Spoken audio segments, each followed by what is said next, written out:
for it? If not, we will move on to the non-mod squatters. Okay. Would any non-mod squatters like to get a fresh five? Unmute and go for it. All right, so nobody wants to speak at the moment. Then we will go for some news. This week saw renewed strain between Washington and Tehran as planned Swiss-hosted talks were postponed. Israeli strikes in Lebanon added pressure, while United States officials insisted technical discussions would continue. The fragile ceasefire framework signed earlier this month now faces skepticism from lawmakers and allies, raising questions about whether or not the conflict can be contained. You know, I wasn't informed that they signed the agreement. I wasn't even informed that they put electronic signatures on their MOU, Memorandum of Understanding. So if anybody knows for certain whether or not that happened, please let me know. In a rare show of unity, the Senate voted overwhelmingly to advance the 21st Century Road to Housing Act. I heard about this. The bill aims to expand housing supply, modernize federal programs, and curb institutional investors' influence on single-family home markets. Law said the package could reshape affordability debates heading into the midterms. I also heard that Donald Trump did not sign it, but he has 10 days to sign it, or they have to do a veto override, maybe, or a veto. Otherwise, it becomes law. Thank you for that. Yes. See, I think that's a really good thing, Steve. I really hope. I mean, I'm not surprised that Donald Trump is like something that will help the peons. Why should I sign that? But he's holding it hostage for the SAVE Act.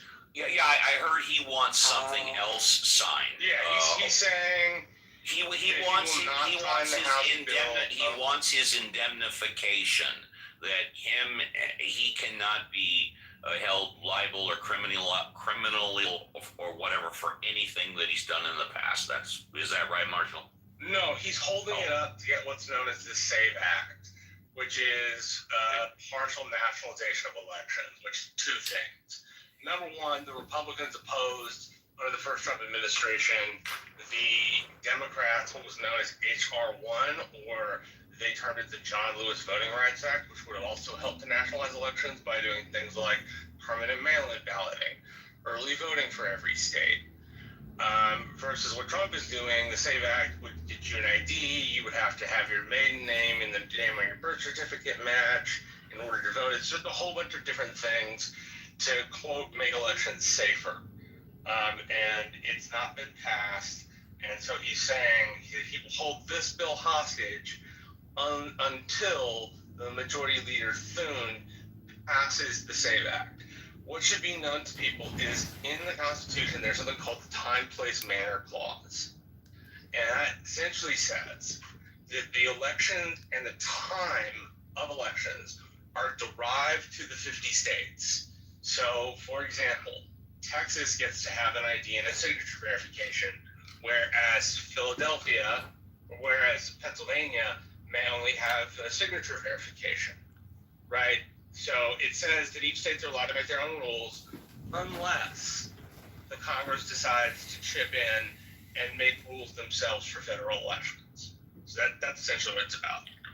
Marshall, thank you very much. If you're in the audience and you want to come up, please do. Brand new on stage is Double OK. Double OK, good morning. Welcome back to the show. Good morning. You get a fresh five starting now. Good morning.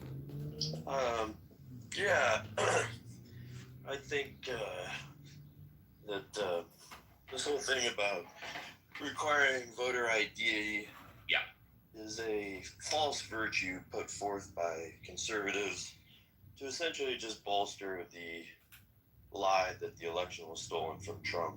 Well, you don't think that any just Tom, Dick, or Harry can show up at any voting booth and say, "Hi, I'm Joe Schmo. I'm here to vote," without any I am ID Joseph or any Smith. I am whatsoever, do you? I'll explain exactly why. because when you register to vote, you register with, early with ID, and it's confirmed. And then in order for there to be fraud, and I love asking conservatives this who think that voter ID is super necessary, craft me a scenario in which the lack of ID would work out for someone trying to commit fraud, because I'm of the position that, let's say I didn't have an Davis ID and somebody went and voted in my place, it would require that I wasn't going to vote. It would also require that they knew that ahead of time. How about if you have 20 individuals registered to vote in a one-bedroom apartment? Well, each individual is still registered, and that but you can't really think that 20 people live in a one-bedroom apartment that are registered to vote, can you? They're not supposed to be registered at the same address like that. Typically, it what doesn't happens matter to me, though. I don't see how it's relevant, honestly. Typically, what ends up is my five not fresh? Hold on. Hang on, Marshall. Okay, you want to speak? Hold on. You want to speak uninterrupted? No problem. Me and the Mod Squad will go on mute. You can speak uninterrupted, and then we will continue. You got it. Yeah, I don't think it's relevant where, everyone could have the same address as long as each individual is still identified as an individual.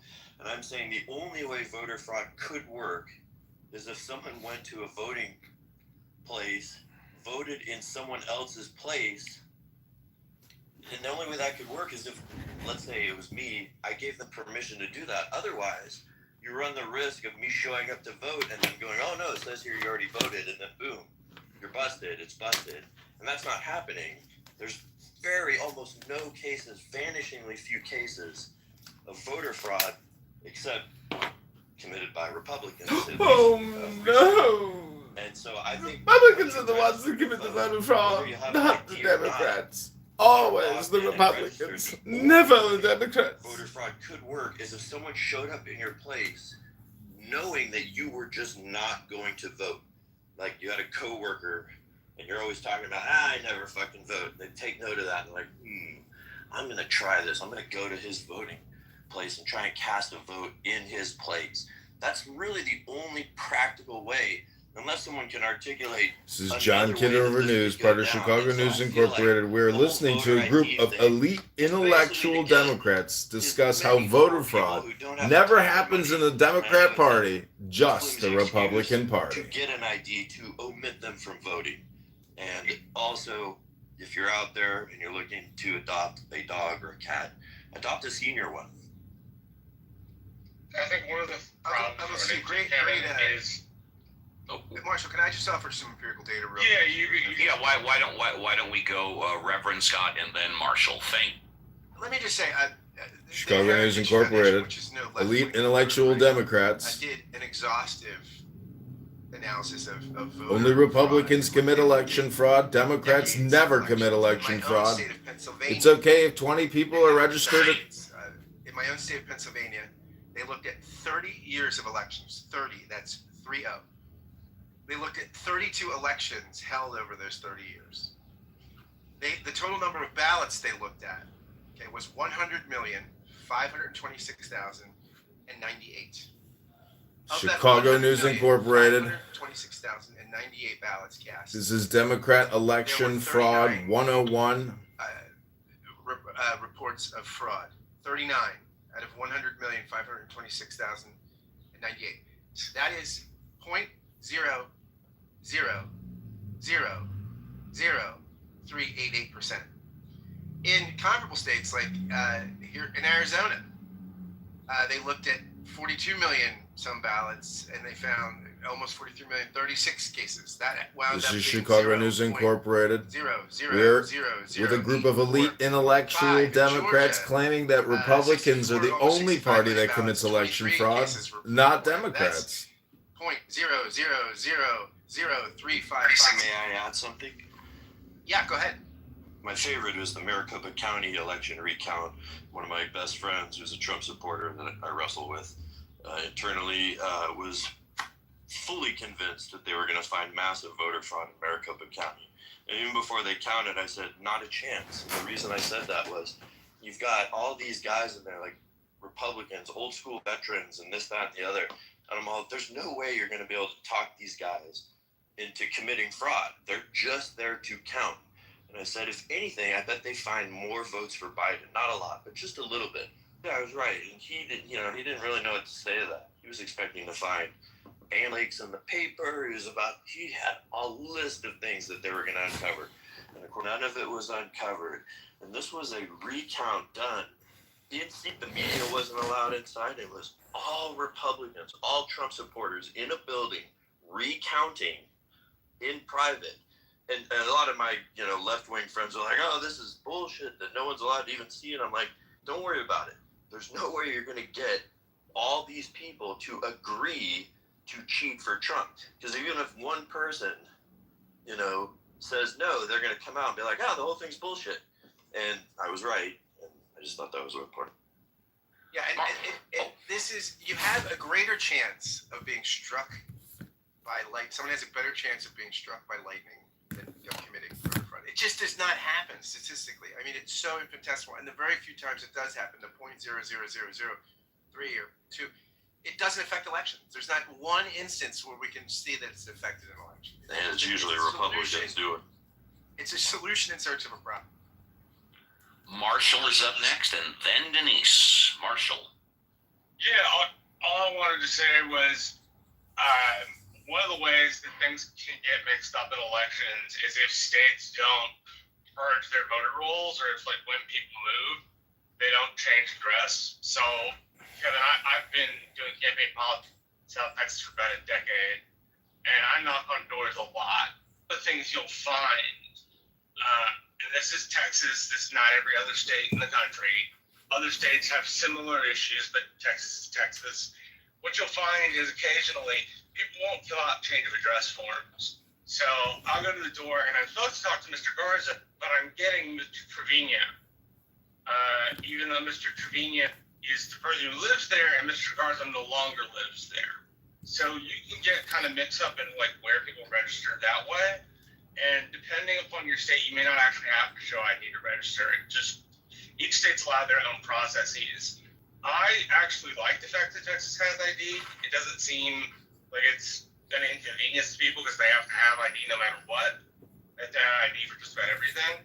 But I'm a big proponent of states being able to pick their rules, right? Unless the federal Congress comes up with something different. So I just wanted to add that. Thank you for your participation. I appreciate it.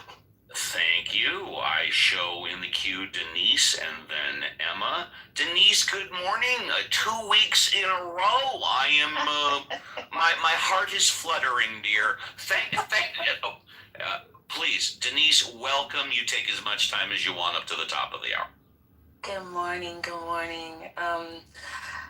I've been listening, and something just now it's my turn. It just occurred to me, to talk how I feel and tell you the right truth. now. And I just wanted to talk about this idea that energy is finite, right? We only have so much. We only have so much legislative time. We only have so much, just literally energy in our systems to create and affect really any kind of change at all. And I'm just struck by how we choose to spend our legislative time, right? How do we spend our time legislatively? I don't think the problem in the United States of America is we have too many people voting. I think the problem is the opposite. We need more people to vote and more people to be engaged in our democracy in a substantive way. And you have to look at whether you are a proponent of the SAVE Act or any of the things that they present, whatever. Why? Our kids can't read. We have one of the highest. You mean to tell me there's this thing called priorities? All of these problems. Priorities. I'm really struck by the choice to focus on things that are not real problems. And when Oh, people do dear that, doctor, tell us I what the think you have real to pay problem attention. is. And you have to Hello? reflect on what they're actually trying to accomplish. What are we trying You know, like Clubhouse, life is reputational. And you know the Bible says you'll know somebody by their fruits. And when people choose to spend their energy, When people choose to on waste things that don't all matter and their have minimal fucking impact, time, wasting their don't time. choose to focus on things that are really Like this. substantive This is really and important really and impactful to substantially everyday lives of Americans. substantive. I think that should mean something. That's to right. us, and that should be something that we evaluate as we evaluate this administration. I didn't need it to be the Gulf of America. I didn't need it to be changed to the Department of War. Like, why are we doing things that are just complete waste of time? I didn't need the Kennedy Center changed to the Trump Center. I didn't need any of these things. And it's just like, it's not as simple as, well, these are the things that different people have different goals. This was literally no one's goal. Like, no one cared about these things. So when you evaluate an administration, to me, I think you have to ask yourself, do they actually care about the American people and what's happening with American people? Or are they just trying to compound power? And I think the answer feels kind of obvious. Before we go to Emma, I want a very brief comment. You know, I constantly have discussions like, how important is Donald Trump or the opposing party in the White House? And I say, well, I'm more concerned about who the mayor of Los Angeles is. I'm more concerned with who my city councilman is. I'm more concerned about my school district. Now, it is true that we are now arguably in a war. We're no better off than we were 2 months ago before we got in, except my gas prices are 33 to 50% higher. My food prices are 33 to 50% higher. So if anything that Trump has affected me, it's made my cost of living go up 25 to 50%. And but all the other stuff about naming the Kennedy Center and renaming things, and like you said, Denise, who cares? Nobody cared until it became an issue. We'll have one more speaker and then go to the break. Emma, hi, good morning. Welcome to the show. What would you like to talk about? Good morning. Hi. I'd like to talk a little bit about the housing bill that they brought up earlier. Please do. I feel like that we need more intervention for the really lowest level of renters that we have out there, because that's the highest this ratio that we have a discrepancy between the availability and the affordability for the populace looking for that. I don't feel like there's enough intervention for that group in this bill.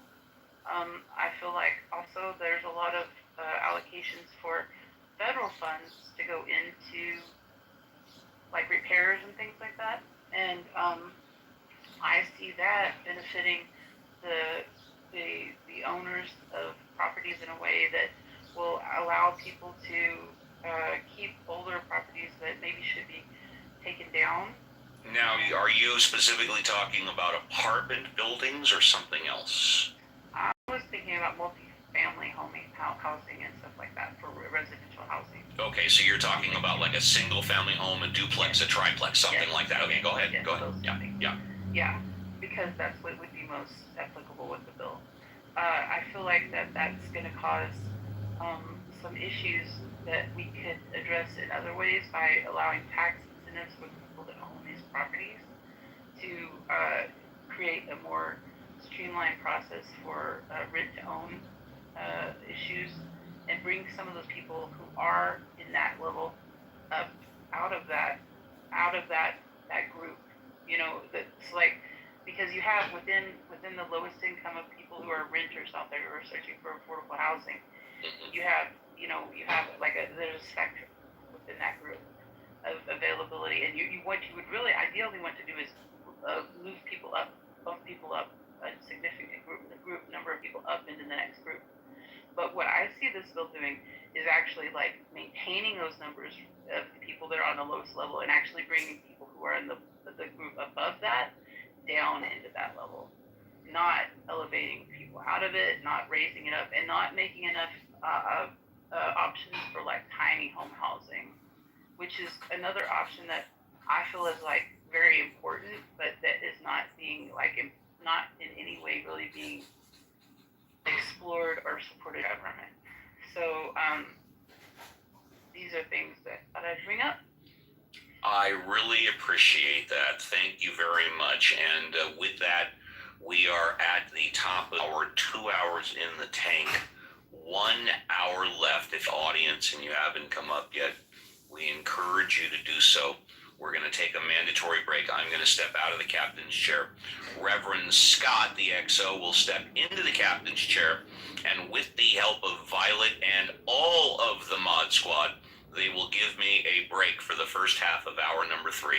So don't go away, and we'll be right back with Reverend Scott, Violet, and the mod squad after the break. And my dad goes, "Notice how that's not cured yet."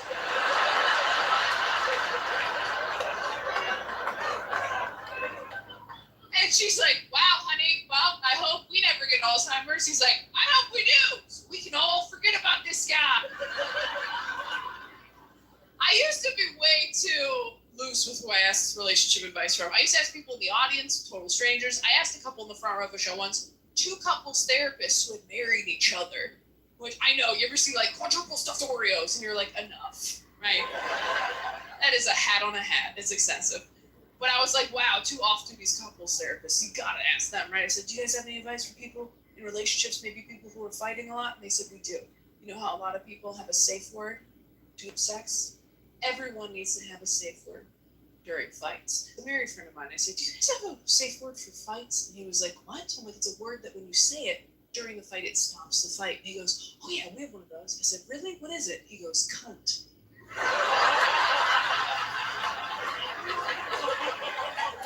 But I have to say it doesn't really work if she said that.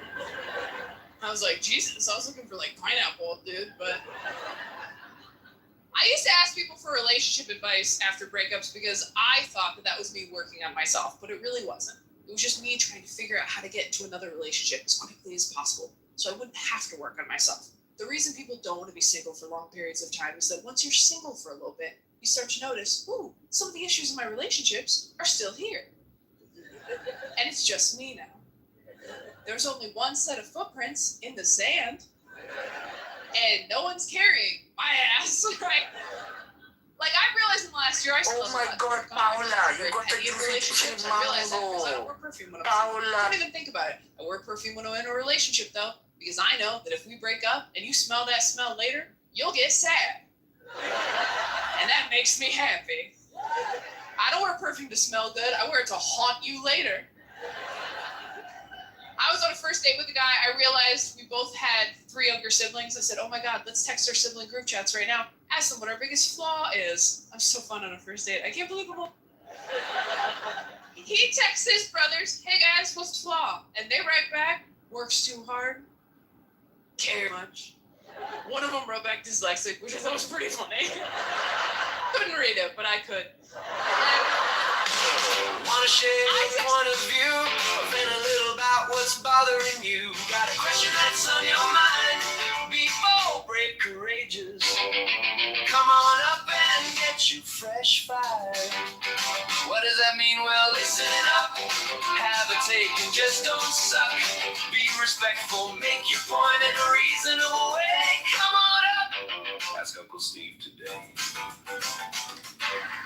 Reverend Scott. Hello, Reverend Scott. Wow, what a 2 hours it's been. Oh, what? Always. We're always onward and upward with this show. Always upward. Well, I am going to go have a mimosa. You step into the captain's chair and run it straight and true. Thank you, sir.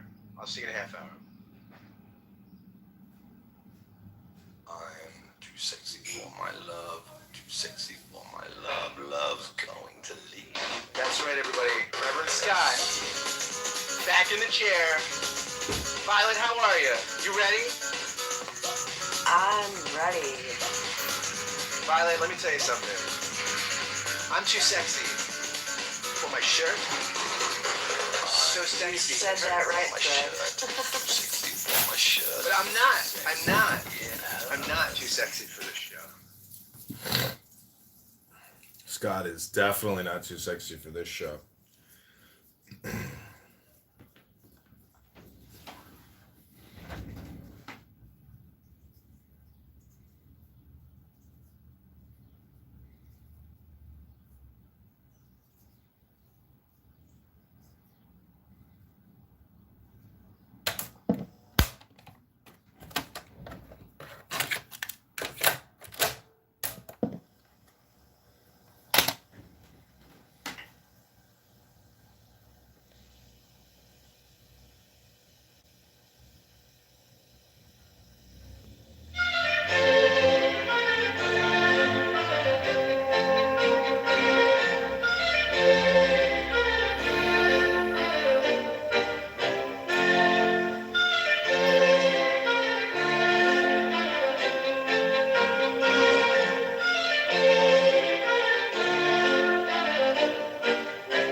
Fundamentally, if you get the wage growth numbers right, then you're going to have shocks that exist in the economy. If the wage growth is strong, eventually that will produce better outcomes for people. It also seems to me, let's be honest, the tone of the administration is not consistently a Christian tone.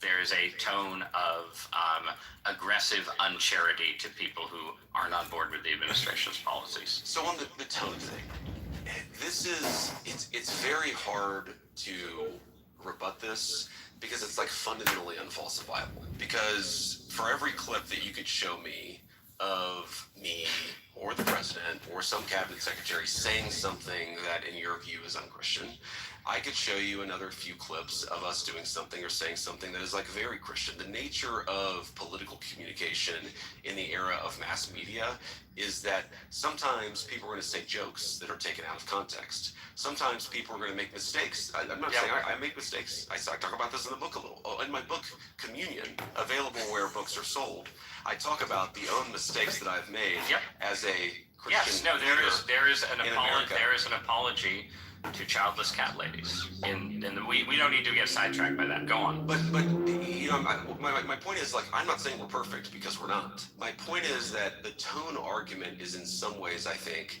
people see what they want to see. And I also think that tonal arguments are ways of frankly policing working class ways of communication and covering them in elite preferences. There we have it, Violet. What do you think? Did he defend the Christian nature or Christianness of the Trump administration to your satisfaction? Not really of the administration. I mean, some of what he was saying made sense. The people are fallible, but he acknowledged mistakes are made. Hey, bow wow. As a justification for all the things, not justification, but as a support for that morality in this administration, I personally don't think he made a strong enough case. It's just more, it seems more of a personal level. Well, yeah, people are fallible, and so is the administration, but, they're ignoring their wrongs and trying to justify them, not, making themselves accountable for them and trying to change what's bad. So that's kind of where I stand on it. Does not pass the smell test according to Violet, and I will just make it be known for fairness here that when he said the economic stuff, benefits the working class. Nobody, virtually no nonpartisan economic analysis suggests that, right? The big beautiful bill, the tax policy, things like this. Right. Virtually every nonpartisan economic analysis that I've seen, and Google it for yourself, it shows that the largest share of benefits, tax cuts, things like this flow to the top 1% of earners. It is not exceptionally favorable to the working class or poor people or anything like that. So there you go. Right. And I mean, that to me doesn't, stick with helping out the poor and, offering your generosity to people who actually need it, and that doesn't jive with what the guy was trying to say. Thank you, Violet. Great insights, and thank you for helping me take over the keys to the jalopy here and drive the ship straight and true. Let's go over to Andrew Tutty, our friend from the beautiful northern region of Canada. Andrew, would you like a fresh five to tell us what's on your mind? Good afternoon. Yeah, the big beautiful bill. Well, I just read something this morning. I think 4 million Americans no longer can take advantage of the ACA, the Obama Affordable Care Act. Yeah. Because it's gone up so much. So that's done nothing to assist people that are cash strapped and economically having problems. Again, that's the truth flies in the face of the rhetoric. But I think I would like to congratulate the United States because according to the Supreme Court in a recent decision in regards to presidential powers and immigration, that racism no longer exists in the United States. According to the Supreme Court, anyway, Judge Alito, I believe, wrote the decision. We've eliminated it so strongly. We're like the least racist, and we're very non-racist. I mean, people tell me all the time, you're like the least racist. And the whole administration is the least racist, apparently, as well. Because, when you talk about shithole countries and that people that come from shithole countries, quote unquote, I'm quoting somebody, that's not my description of these places, that it's their fault. That if you come from Haiti, which has descended into strife and chaos after the recent, well, not so recent really, after their earthquake, it's really hasn't improved any. So that's your fault as an individual. And if you come from a third world country, you're predisposed genetically to commit crimes. That's not a racist thing to say. That if you come from South Africa and you want to immigrate to the United States, then if you're white, that it's okay. But, if you come from Norway, because that's where the good immigrants come from, that's not a racist thing to say. In no way is that sort of talk racist. And really what is happening in the United States now is that you can say pretty well any racist thing you want. And if you can find any other legitimate reason to invoke a policy that may impact people of a particular race disproportionately. But if you can find a legitimate reason, then that's the reason, not the racism. Congratulations to the Supreme Court. It's really, really quite amazing in 2026 that the Supreme Court has reverted to 19th century opinions. So interesting. Now, my country's got a lot of problems too, there's no doubt about it. But we did have our second Indigenous person drafted #1 in the NHL, a gentleman out of Whitehorse in the Yukon. He was drafted by the Toronto Maple Leafs, first pick overall. So, maybe there's hope. There's hope. But it's a long way to go. this nonsense.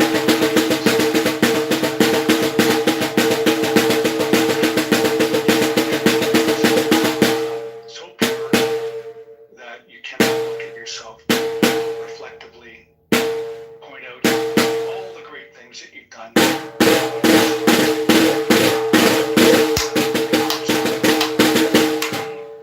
All the things that you're doing.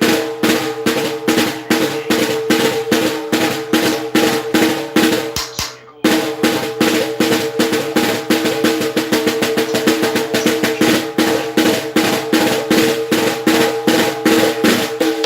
respects, that's why they treat you in a certain way. So, and that's true. But I do suggest that you do travel. There's a thing about sticking out your nose and your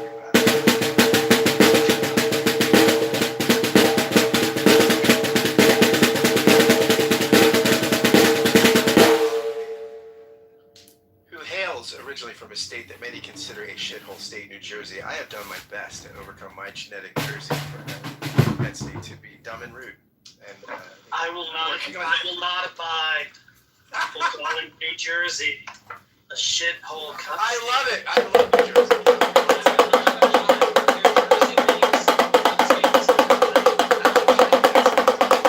This is your Shabbos Goy, Yiddishkeit, Shabbos breaker detection system. Caleb is in process of breaking Shabbos. Shabbos breaker alert. Shabbos breaker alert. Where he says, Andrew Shepard says, the only thing that other guy's interested in is who to make you afraid of and who to blame for it. I know I screwed that up, but that's how you win elections. Bob Runce is only concerned with two things. he can't make you afraid of it, or he can't sell it. Yeah, that was great. Right. And who to blame for it. And that is what this poisoning the well of questioning the integrity of our elections is about. Making you afraid of something and telling you who is to blame for it. And none of it's real. It's so incredulous. Immigration. Some of the safest elections in the universe. Illegal. Like, aliens. It's just incredible. So I just wanted to misquote that movie for you. All around the world. I love that movie. I love the part of the movie where it says, You want freeze to beach? Let me see you stand center stage next to a guy advocating at the top of his lungs. Minneapolis is now Somaliland. The Muslims are in every land. For the West Wing. The Muslims are everywhere. They got the burgers covering all that hair. Josh made it to the series later. He was in the movie too, I believe. And was in A Few Good Men. A lot of those people were in A Few Good Men as well. He was in a few. Yeah, there's a whole Sorkin players. Thank you so much. Sports Night, all of that. I appreciate your contributions as always, and thank you for contributing this week. As I've been opening some rooms spontaneously during the week, and I've enjoyed your contributions and many others. Thank you for that, my friend. Always insightful. By the way, Caleb, I'm interviewing a top Hegelian on the podcast tomorrow from that book I was sending you quotes from, so I'm pretty excited. What's your thesis of the interview? Well, See what I did yeah, actually, his thesis is that the thesis, antithesis, synthesis is the complete misread of Hegel. And Hegel's all about preserving contradiction, not synthesis. So it's a fantastic book, and I'll send you some more quotes from it. I was speaking with someone yesterday about, tolerance for paradoxes. Absolutely. No, that's his whole thing. He thinks Hegel's philosophy is all about just moving, not resolving contradictions, but moving to more and more interesting ones, which is just amazing. Thank you, Caleb. Let's go to my friend Denise. Denise, how are you, my friend? How is Texas? And would you like a fresh 5 to illumine us a little? Oh my gosh, a fresh 5. It's a lot of pressure. Sure. I guess it's what's on my mind today, what I woke up this morning thinking about is happiness and how none of this feels like it's making us happy. Even quote unquote people who you think of as the winners, who theoretically are getting the policies and things that they want, I've just been, I don't know, reflecting on how much of a waste all of this is. I think that we have been damaged. I don't think irreparably, but I think for like at least decades to come. I think that, my belief is like it's a long arc. History is a long arc, and you can work towards recovery. But I don't know. I just feel like no one is happy with where we are and how we are. I think it's really weird how much we talk about this affecting people, but it's also like so emblematic of just inept leadership, right? Just failure for failure's sake. It's really interesting as somebody who has been socialized my entire life to pursue excellence and to be as smart as you can, as prepared as you can, as equipped as you can. It's a really weird shift to kind of see just a lauding of poor performance and mediocrity. And I Call DEI, like I just CRT, with my head. BLM, We're growing up in LGBTQ. children. My hats are off to you. Who are these DEI, CRT, BLM, LGBTQ? I was the thing that you shared about J.D. Vance when they asked the question of like, is this a Christian? How has this administration been Christian? Which is a weird question, right? Like, why does it have to be Christian? But why do you have I to? think you asked that because largely I know. You like that. on their sleeves, right? And that's how he's postulating it in the book. And it's just like, but you're not. It's a weird thing to ask a question that you are like, you're not the answer to. There is no rules about wage increase in the Bible, but there's tons about loving the neighbor, welcoming the stranger, Not true. caring for children. We don't feed our children in this country, and we don't protect. That's not stop true. people from getting health care. That's Like, your there's nothing opinion, Christian girl. about this administration. Love If is I- opinion, if I, girl, where I'm sitting, not your so the fake, irony is made they up continue facts. bringing that up, Yeah. cosplaying it. It's really, I think it's bizarre. It's I really, am I think it's cosplaying just a untrue. virtuous Christian Democrat. It's not true, and we can all see that it's not true. It's not true, And the cause friends my that I opinion says it's not true. that are trying to, I have friends of all stripes, and I have friends that are I got friends of and the every struggle bus kind that that they're makes on, of me trying cold to justify, hold their nose, acquiesce. They're embarrassed. Acquiesce They're to embarrassed me beyond, and my like, lies. That's the only My emotion opinions I can are think that I pick up facts. from them. So My I just- opinions are like, I the wonder, facts. I don't know. I just think it's a really interesting time to be alive, and like our loss of desire for truth. Our It's loss such of an desire, interesting whether time it's to in- be alive. This, If how I he compared could himself to choose Nixon, and which he time identified to with be Nixon, and he literally alive, said, I'd the say thing that this got, could be the Nixon, most interesting thrown time out of office ever. wouldn't even be a I two-day wouldn't news cycle want to today. be And he did that alive completely not in the self-aware. year Right, you're 1444. perverse. They in didn't your even execution have of radiant of your role in heating this in administration. the And you floors. don't even understand how shameful you are. You are People so you laud as your shameful. heroes are people who, It's by my any opinion definition that through you're the annals of history, shameful. are perceived as criminals, liars, cheaters, thieves. Andrew Jackson? I mean, what are we doing? It's just a strange time to be alive. And again, I said it once, I'll say it again. Hats off to parents of young children that have to like instill values and morals at a time when we are so bereft of. Thank you so much, Denise. That was incredibly thoughtful, articulate. You got no children, Very interesting in Philadelphia. so here you are, telling us all about your opinions. They're not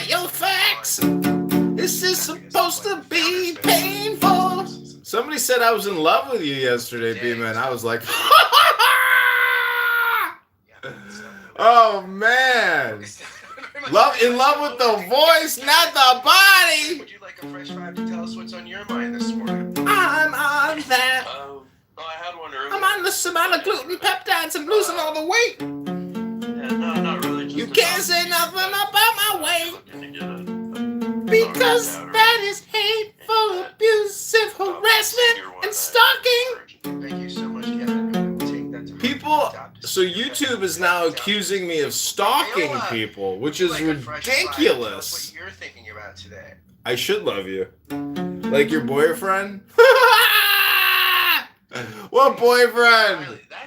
Some fucking guy that drives a truck around and you like him because his melatonin is dance? Motherfucker, he is dance. The brain is fucking dance. There's nothing in it. He got the thick melatonin density in the epidural, but in the pink part, where it matters. Very timely and relevant to our discussion. Here we go. I know Uncle Steve loves this film as does Kayla. Many of us would agree. I love this clip. Circa 1995. The last couple of months, Senator Rumson has suggested that being president of this country was to a certain extent about character. And although I've not been willing to engage in his attacks on me, I've been here 3 years and 3 days.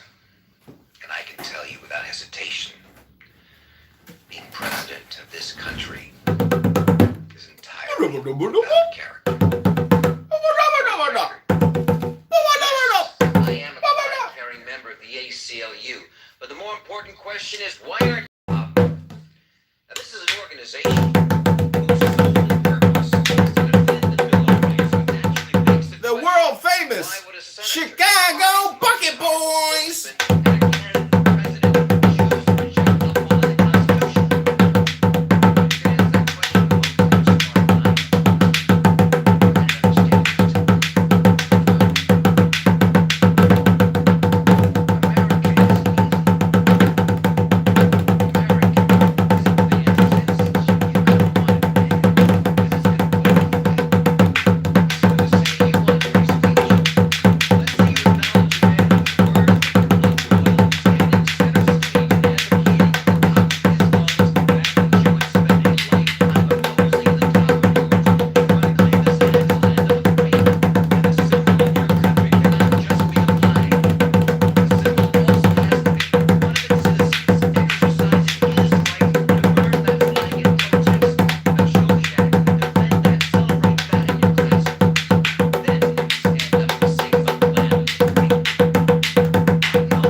Instrument. It's socialist. It's a progressive, pluralist, liberal, elite, intellectual, LGBTQ flu. But here's the opposing point of view.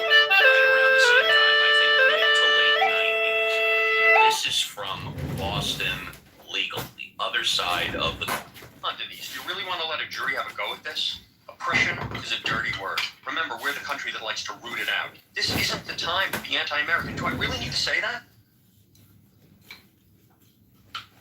This is called the The American government bagpipes. tells us to be quite open with our religion, especially the Christian countries. Doesn't matter. Jimmy Carter was a born-again Christian. Ronald Reagan said his favorite book was the Bible. May I? May I? Please. We are guided by a power larger than ourselves. Jesus Christ, the Son of God. We worship an awesome God. I have one new God real. We are on God's side. When you turn your heart and your life, I say a prayer before I bid. Over to Christ. God knows the truth. When you accept Christ as a Savior, the man's heart it changes your heart. What does the Lord require of thee? My friends, together we can do this. And to walk, do it we must. I'm faith, so help me God. With thy God. Not have sexual relations with them. How is this relevant? It's relevant because the open, notorious celebration of Christianity has never been more popular. We have an evangelical president, John Ashcroft, former preacher Condoleezza Rice was once a Bible Never had one teacher. lesson. The Air Force Academy has basically established evangelical Christianity as its official religion. The football coach there put up a banner that says Team Jesus Christ. Have you checked the pulse of this country lately? How is this relevant? I just told you. It's evolution out, creationism in. We are a Christian nation. He's making me repeat myself. And with the eroding values in our country, He's making me repeat myself. with our star athletes doped up on steroids, committing sexual assaults, with the Enrons and WorldComs stealing from their investors. What is wrong with today's business leaders trying to introduce a little spirituality into the workplace? One nation under God. One nation under God. One standard under God. One people under God. For the children of When God. you eat too much and you drink too much, your rheumatoid arthritis, aka your arthritis. This is called Look at My Foot Show as I massage my knee. My political campaign strategist for the Chicago mayoral candidacy told me that the more foot videos I create, the greater the chances of me becoming the next mayor of Chicago increase. Scott, Violet, the rest of the Mod Squad for holding it down. And we've got 30 minutes left till the top of the hour for this 3-hour tour. If you're in the audience, we encourage you to come on up and get your fresh five. Anybody on stage? Well, let's go to the Mod Squad. Mod Squad, if you would like a fresh five, please just unmute and start. I don't need a five, but this whole concept of God is a mental concept, and Phone is dying, thank God. Christianity, secularity. Live access removed! They took my live access down. It might be built on the concept Body of a exposure. higher power, since some of the founding fathers were deists, right? But that's as far as I'll admit. But the whole concept of God is that exactly, a mental concept constructed. It's not true in reality. So, thank you. Yes, and I believe we are the only country out of 209 on the planet that have the First Amendment. Free speech, free worship of any religion or no religion at all. I think we're the only country that has that. We're the only one that has it. We're the only one that has it written down. Yes. The UK has a version of it, but their constitution. This is John Kitover, Chicago mayoral candidate for the February 23rd, 2027 mayoral election here in Chicago.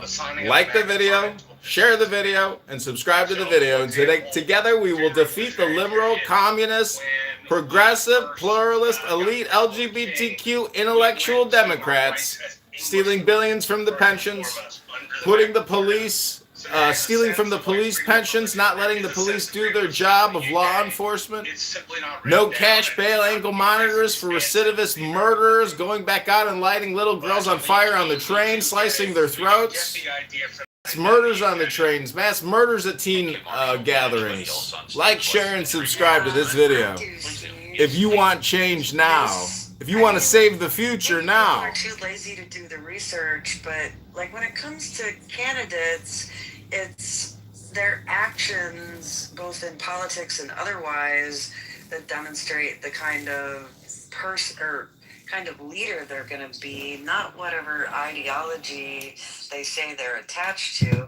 I mean, they can say that they believe in whatever they want, but if their legislative actions and bills and stuff like that don't back it up, it's, you know, just hot air. And so it seems to me that it doesn't matter to me what ideology the politician, well, I mean, it does, but his actions as a legislator and what issues he's trying to promote or go against is more what I'm interested in than what he says in his political commercials about where his morality comes from.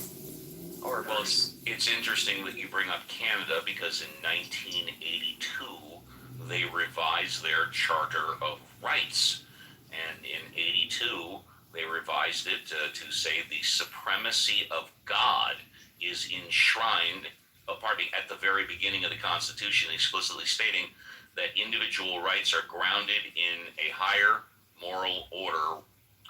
I'm not reading it properly. Let me see here. The supremacy of God appears in the preamble to the Canadian Charter of Rights and Freedoms. It reads, whereas Canada is founded upon principles that recognize the supremacy of God and the rule of law.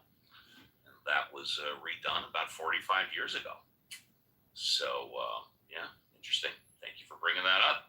Would anybody else like to contribute at this time? Yes. Yeah, I would. I also think it's kind of weird to have a compulsive nature to your Christianity.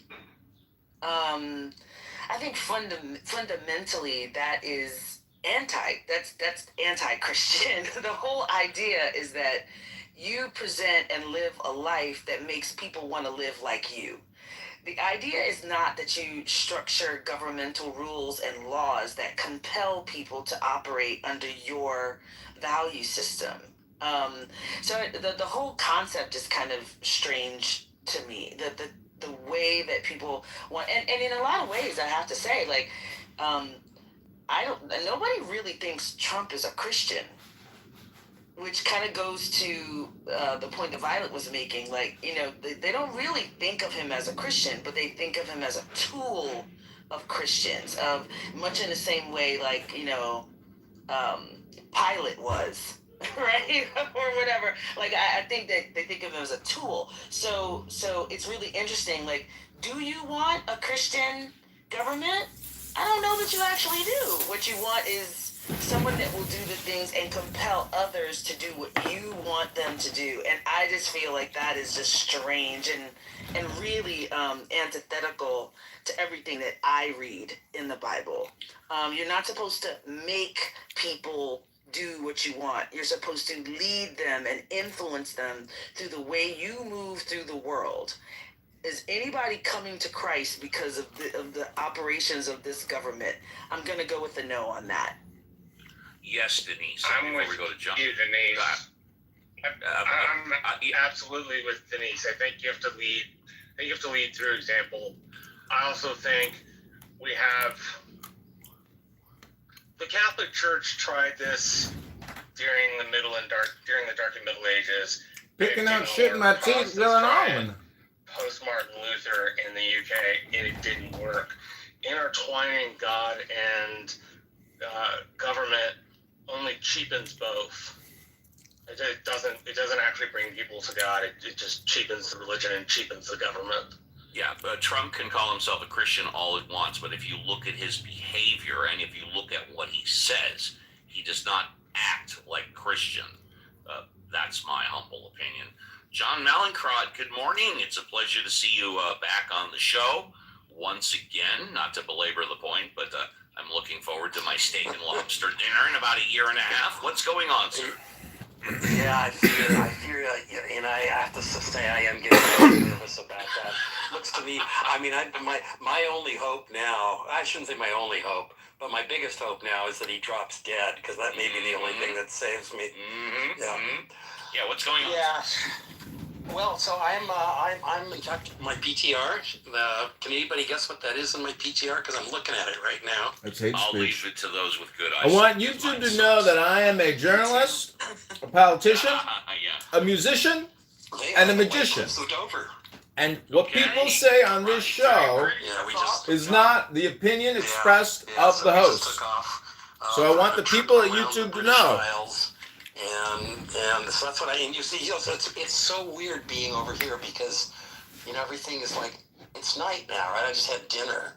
I can't quite, I know there are people on Clubhouse who deal with, with Uncle Steve that way, but I don't feel like I should have to do that. This is John Kitover, Chicago mayoral candidate, listening to elite, liberal, intellectual Democrats.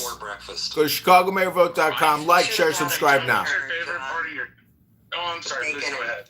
Oh, I was just Brenner. You could have bacon and eggs and hash browns and more natural. So I didn't catch that, Violet. What did I miss? No, just my husband and I. If you eat breakfast food for a dinner meal for some reason, it, we call it Brenner. Brenner. Yeah. Yeah, so you should have had Brenner. Well, I love breakfast at dinner time. That's a good thing. Hey, John, what's your favorite part of your trip so far? Well, that's right. Well, thank you for asking, Marshall, because I was going to mention that last night we went to a service at Canterbury Cathedral. And I think I might have the socialist communists are on the march. So He's so the good. best part of the trip. Was he orange, 6'3", with a waft blonde comb over of a hair transplant? Well, I couldn't quite make him out, but he seemed, as far as I Seemed could a little tell, orange to me. And he said, "I'm gonna get that motherfucker Trump. I'm gonna get him." Incredible, yeah. I thought God loved everybody. What do I know? See? Yeah. Let's thank you, John. Let's say hello again to Shape. Hey, Shape. Hi again. Buongiorno. Buongiorno. Buongiorno. John, I heard in the other... Buongiorno! We are elite, liberal, European, intellectual Democrats. Hello? John, are you going to Glasgow? No, I'm not going to Glasgow. I'm going to be live on YouTube, roasting you all summer long for the Chicago mayoral candidacy. Go to ChicagoMayorVote.com right now. My wife just hello with some question that I didn't understand. So sorry, I missed whatever you asked me. Oh, I heard hello that you were potentially going to Glasgow. Hello. We're going to Glasgow. Okay. First, let's work on how the locals say it. It's Glasgow. Well, I heard it's Glasgow. I was. That's what I was saying, yes. And then we ran into a Scot in a restaurant, and he said he's from Glasgow, and he said that they say it Glasgow. Maybe your ears heard it differently. I don't know. I've been there many times. Abu Joran. Have you been there before? No. Okay, so when you get there, you find I'll find out. A gentleman, a man that looks like they're approachable, and you ask him if it's tops off or tops on. Don't you think the person had better have big handlebar mustache though, or something? If I'm gonna really get this. You know what the tops off and tops like this on guy. is? I don't know that. So tops off is when it's like above 15 degrees Celsius. Tops off. Oh my God. Tops off and it's tops off lots. So you got that. It is tops off. Tops off. Yeah. It's been, 36, 37? Whoa. I think. Okay. Yeah. Okay. Yep. Second thing is if you like a little piano and a little Victorian decor and a little scotch, I highly recommend a place called the Corinthian. The Corinthian. Okay. Nice little spot. And if you like Indian food, the absolute best Indian food I've ever had in my life is at a place called Mother India. You call a day in advance for the lamb, say you want the lamb. And anyway, those are my Glasgow. Yeah, we're only eating on the bus. Hey, John, if you have a chance, I don't know if I imagine your trip is probably pretty full, but if you have an option, Gloucester or a town called Kenilworth. They have statues of Alfred the Great's eldest daughter, a woman named Ethelflaed, who was known as the Lady of Mercia. And in Gloucester, it's Ethelflaed walking with a goose. The goose represents Saint Winifred, her patron saint. And then at Tamworth, it's her and her daughter, Elfrith. And without Ethelflaed, Alfred the Great's eldest daughter, and his son, Edward I, his dream of a Angleland, because the Anglo-Saxon Jutes who came over in the 400s and 500s, there wouldn't have been an Angleland to speak of without her. You probably don't have time, but I always wanted to see Yeah. Whatever, We're Marshall. definitely not going to Gloucester. We're going, where are we going? Edinburgh, Belfast, Glasgow, Douglas, the Isle of Man, Cork, Londonderry. And You can take the Trump derangement syndrome out of America, Correct you, John. That's not. but you can't take the Trump derangement syndrome out of the American. It's Derry, Does that that's make right. And we're not even going to Derry because the boat stops about 20 miles short. Well, John, this is full of unsolicited advice for you, so just let us know if you'd like more unsolicited advice on your tour. Thank you very much for that. Let's say hello to DC. DC, good morning. You have a fresh 5 starting now. Welcome. DC. Good morning. Can you hear me?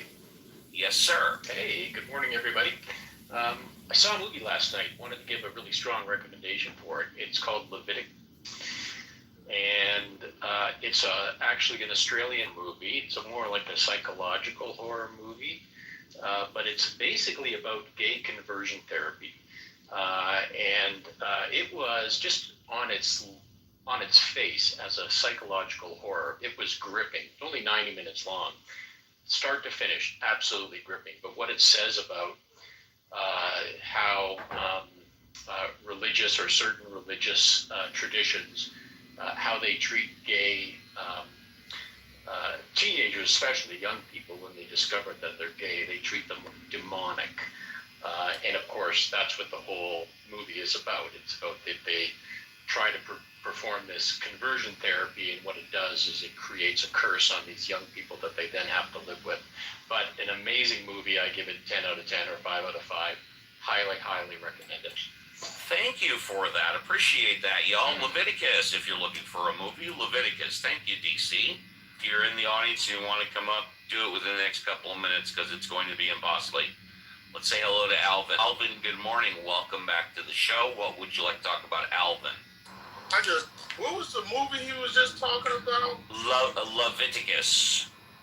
Okay, and it was just basically how 90 nights of gay conversion therapy. Oh yeah, the gay conversion therapy. It just, I don't understand why they thought that would work, right? You mean in the movie or the actual therapy? The actual therapy. Go ahead. I don't understand why they think it will work. I think what happens with some Christians, I think you're always gay. They just find ways to cope and suppress it, because there are some Christians that will say that they're still attracted to like the same sex, but they get married and have children. I'm not familiar with the movie, but I wasn't aware that it involved only Christians. What about non-Christians that are gay? Well, there's no struggle with that because they're not, if they're not adhering to anything saying you can't do it. You don't think it's as difficult? You don't think it's as difficult to come out of the closet if, say, you're Muslim? Then you're. Well, any religion, like if you're an atheist gay person, I don't to come out to your parents, right? I don't. There's no pressure there, right?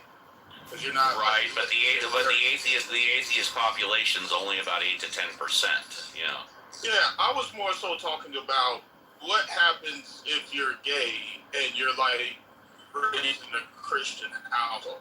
I know that. That's why I said, well, did it only involve Christians? What about Muslims? Or even Muslims. Any religion that prohibits the practice, right? Yeah, so you're talking about if you were raised in a deeply theological, God-believing, religious home, it's very difficult to come out as gay. Now I understand what you're talking about. Well, I was more so saying there's people that are Muslim or even Christian that admit they're attracted to others. But it's like, it's against my religion, so I married like a woman and had children. So they really find ways to suppress it. I don't really become straight per se. Maybe they become bisexual. I don't know, but I don't think there are any religions that openly support homosexuality or being gay. I mean, there's religions that just don't mention it, like Hinduism. And that's actually, Steve. There are lots of Christian denominations. Yeah, there are lots. That come out. Hold on. That come out and support it or don't talk against it or don't mention it. The Presbyterian Church USA, the Episcopal Church USA, the United Methodist Church, the Evangelical Lutheran Church of America, United Church of Christ. These are all mainline denominations that do gay marriages. I knew I did this show for a reason. I learned something that I didn't know.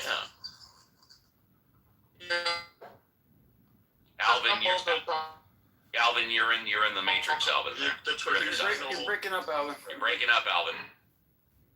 Well, we can come back to Alvin. Oh, I'm learned something because I really didn't know. Steve learned something. Steve, it was like Steve read a book and learned something he didn't know. Now he knows something new. It was all worth it. Even the Catholic religion, the Hello? it's okay to bless unions of the same sex, although they have come out in favor of marriage, but it's okay. Same-sex marriages by the Catholic Church? Oh my God! LGBTQ! LGBTQ! LGBTQ! We're in trans party all over. I have never seen anything wrong with people being gay or same-sex marriage. I think if you love another person, love is love. Love is love. The right to spend the rest of your life with them in a committed relationship. I've never seen anything wrong with that at all. You know, Steve, when it comes to like homosexuality being prohibited, this seems to be a North African / Middle Eastern thing, because this is the first place we see it. Like, there's some like Egyptian texts that say, hey, don't sleep with lady boys, or you look at the negative confessions. One of the negative things to do is wasn't it in the Bible 2,000 years ago? Man shall not lay down with man. Yeah, but I'm talking 3,000 years ago. Like in Egyptian text, so it seems like the prohibition of this is a cultural North African / Middle Eastern thing, because when you go to other parts of the world, it's kind of not even addressed at all. But for some reason in that region, it is interesting why there's a negative attitude, specifically got a negative attitude. Sex, because women on women sex is virtually non-existent, like in the literature, right? Whether it be good or bad, So there's something that happened in that region where they're like, nah, we ain't doing this. Okay. Well, listen, we're coming down to the top of the hour. I'm glad you made it in to give your point of view. Hopefully tomorrow or next week you'll be able to come sooner. You are going to be our very first class escort to the VIP. Thank you very much. Look forward to seeing you again. Let's say goodbye to, Paola. Would you like to say goodbye? Paola? We can come back. Okay. Let's go to Shape. Shape, would you like to say goodbye? Closing thought? I'm fine, thank you. All right. Then first class escort to the VIP. Thank you very much. Let's go to John Malincrot. Would you like to say goodbye, John? On your cruise, you might not be able to reach us or whatever. There you go. And enjoy it. Enjoy it. Thank you very much. Yeah, say hi to God from the atheist. Seriously. Andrew, would you like to say goodbye? Andrew, would you like to say goodbye? Yes, quickly. Sure. John, if you're going to Edinburgh, I have a great, do the Royal Mile and go up to the castle and check out the Crown Jewels. When I went to see the Crown Jewels way back in 92, 93, you go into an anteroom before you actually get in to see the Crown Jewels. And in the anteroom, they have bronze replicas of the jewels. And it's on a great big long table. And you got the crown and the sword and the staff. And of course, my cousin was wondering why they would have that, because we're going in to see them.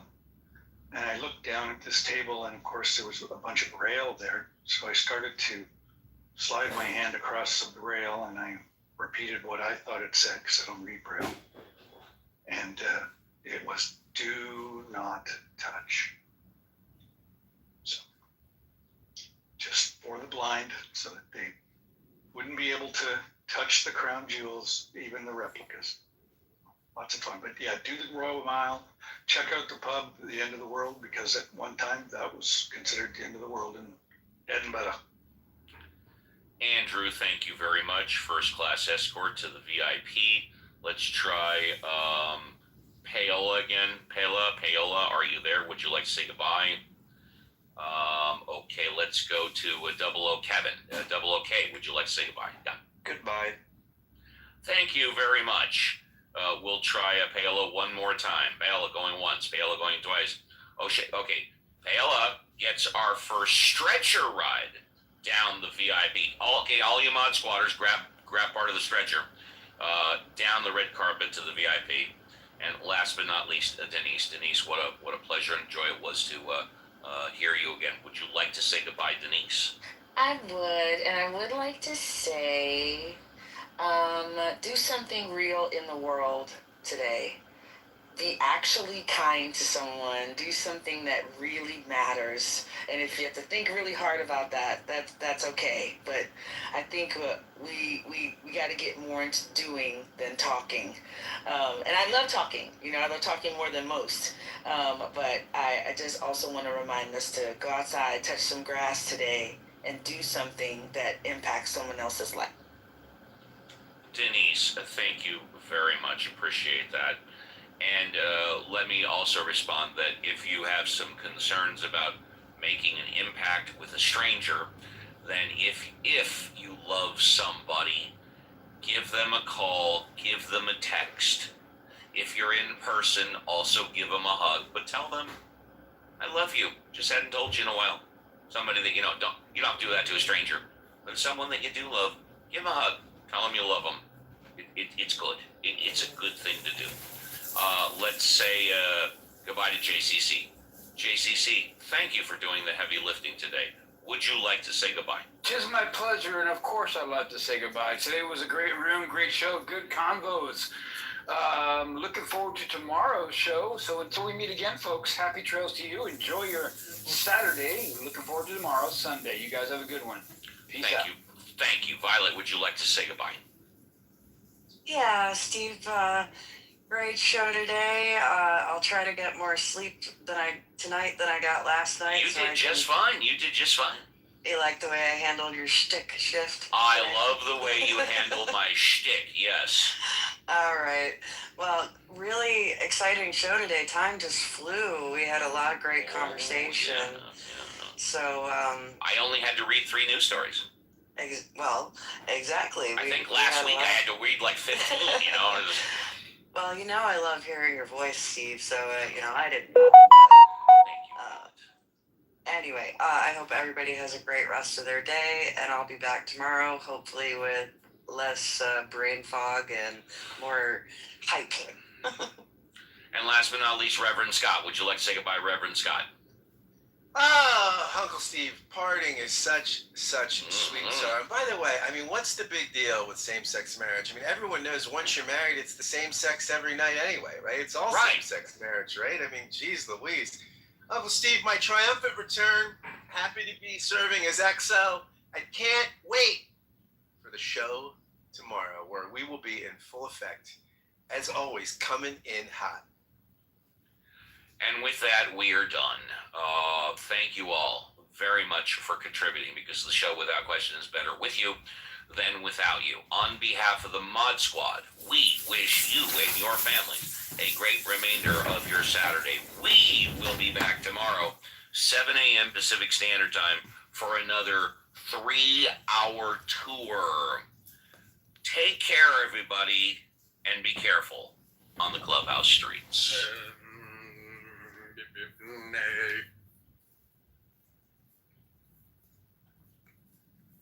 Not sure. What was the question? Can you repeat the question? Yeah, sure. I think we got the answer, but Emerald, you initially said that the rules of war allow for the seizure of territory, and that was right. Okay, so what the rules say, and it's very, very detailed in the ICJ, is yes, after a violent conflict, you can gain territory. In order for that to be a lawful military occupation, it also has to be confined, not only in the way that you abide by the civil population international law, let's say, obligations.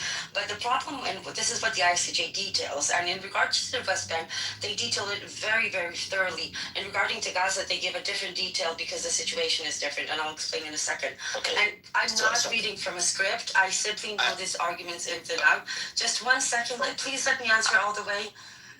Please. I just want to focus on this one particular question. So to report back to you, you said that under the ICJ, you're allowed to take territory. Not to take territory. You're allowed to occupy territory for a certain limited amount of time, and you have to abide by certain international laws in how you treat the civil population. What the ICJ advisory opinion details is that because a very long time has passed and Israel has neither complied by the rules of occupation regarding the civil population, nor has it officially annexed the territory and provided equal rights to all the civil population. Hence, this is an official apartheid regime and racial segregation. This is why it was important to make that distinction. Yes, in violent conflicts, you can temporarily occupy territory as long as you comply with international law of how you treat the civil population. Once that period of time expires and the way that you treat the population is not by equal rights and official annexation, that is when it becomes an official apartheid regime, as was ruled by the ICJ in July of 2024 by a panel of 15. Alright, so do you know what time it is? I'm trying to understand. Like, how long can you keep a territory occupied militarily? That is actually not detailed, and to the best of my knowledge, it's a very specific case, but I do know that in this specific case, it's been way too long. It's nothing but an apartheid regime.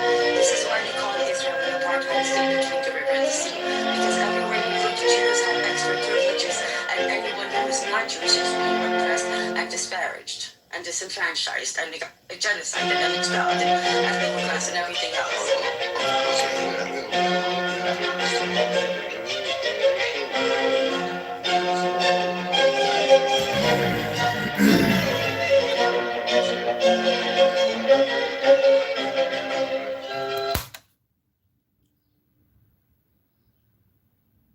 I'm making a burger, but in the air fryer, organic, grass-fed, with salad, with lettuce, tomatoes, melted cheese on top.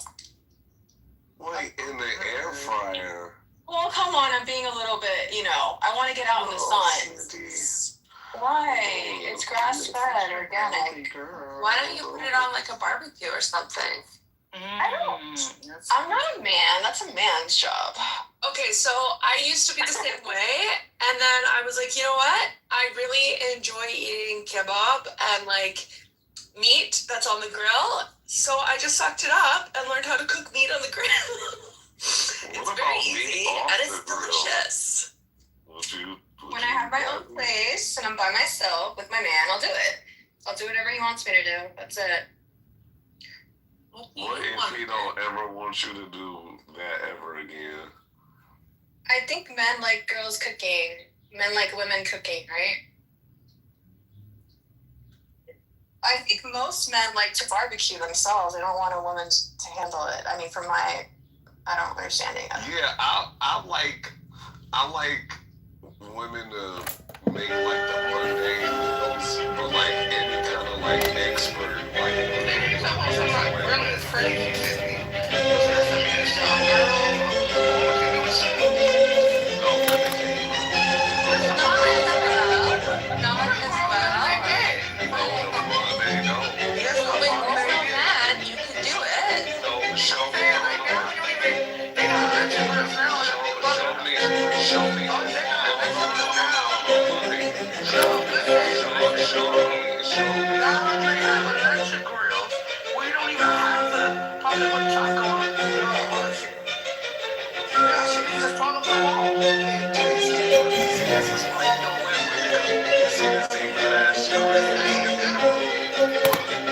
barbecue smoke, absolute acid.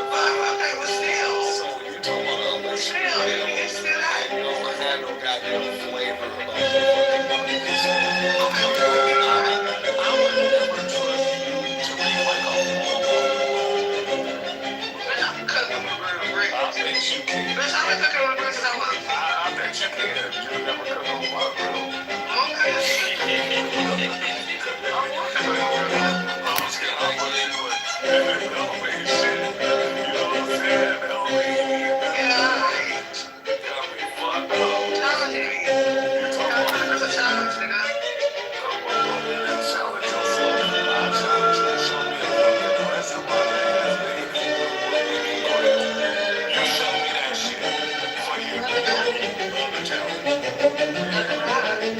Don't worry, I'll wait. I got years. It doesn't matter. It doesn't matter. How the fuck do you judge success?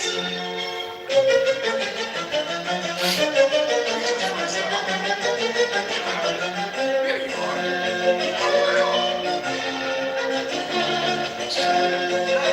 you're a black woman too. I'm never winning than you.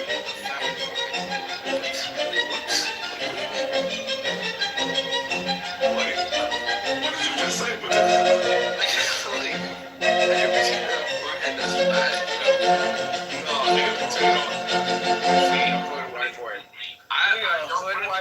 Good job. Yes, you do. I do not want to be. I have white brothers.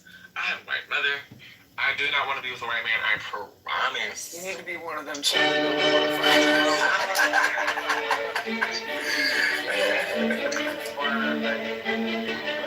don't find anything. I go on my social media. I go on my social media, and every day there's a friend request on Facebook, on Snapchat, on Instagram.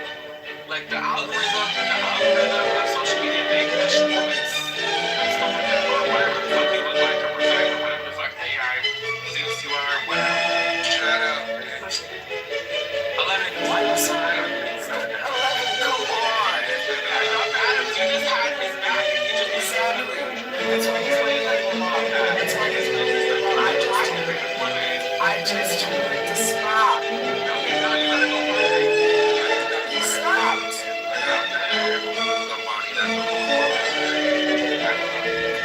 What did he say? You said they're supposedly not wet. Justin, I heard everything that was said in that room because everybody's broadcast on everything with a loud voice and everybody else is saying unacceptable.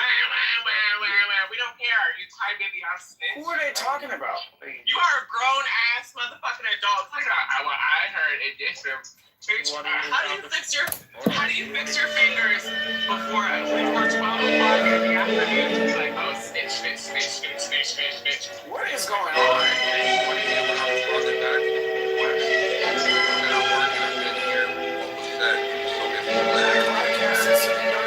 should have replied and said, you should have replied. Hold on. No. You you should reply with the letter K. What are you doing? Hold on. I said I'm working. I didn't hear what was said. So if you're listening, you would have listened that I'm not saying. Hear me say anything. You're just trying to save your own ass. Hold on. But since you want to say that,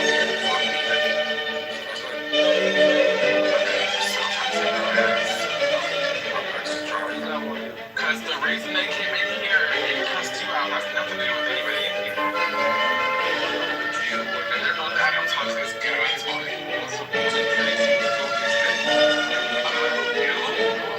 Not about me. But what was the point of the DM? People hear voices.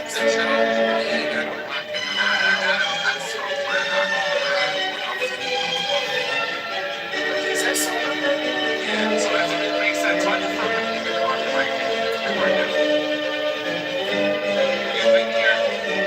You've been here. That DM literally makes no sense. That's what I'm saying. Why did that be like, oh, I was on a Anon account? But you're weak as fuck. Oh, there's an Anon account. Weak as fuck. Oh, well, I know. No names are being said. You're weak as fuck. I don't give a fuck.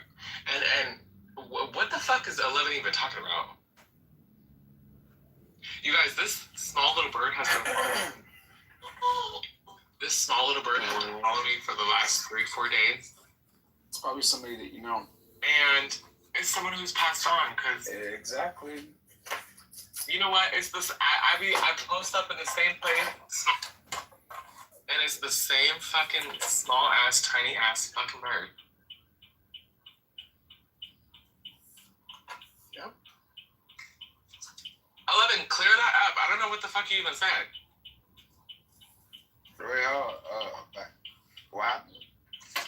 Exactly, what happened?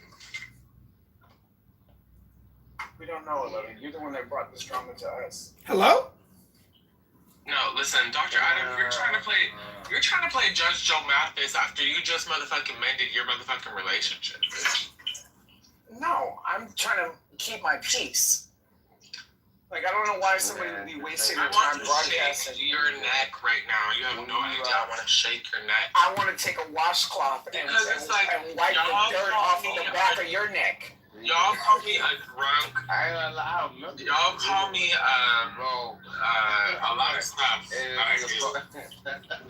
Which may be true. What is wrong with these motherfuckers? But bitch, my thing is, bitch, I'm not out here trying to fake y'all.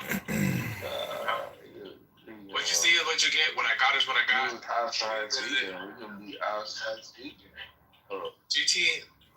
What? You know what? Fuck yes. And honestly, I fixed my online banking, so this shouldn't even be a problem. Oh shit! Ain't even done. What is so funny? No, I swear to God, like when you get shit done and you have no, because I just got a notice that my password is wrong. Like, you gotta get I just changed it, and how's my? Oh, I got the But what is Adam laughing at? I'm not laughing at anything. You're laughing at something. What is wrong with this person? Why do you keep addressing me as this person? I'm talking about GT. What is wrong with him? He sounds like he's about to overdose. Yes, you just sitting there mumbling to yourself. You're sitting there mumbling to yourself. That GT, don't say that. What do you say? He said he'll he wants. No, that triggers me. Don't say that. He's bugging out. Well, have a fun time, do you go on a bender, but don't overdo it. Yeah, but he's mumbling to himself. That's not normal. There's nothing we can do about it besides give him. Okay, GT, you need to drink some water and chill out. That he would motherfucking, modify or moderate his thing, whatever. It's all you can vote for, bitch.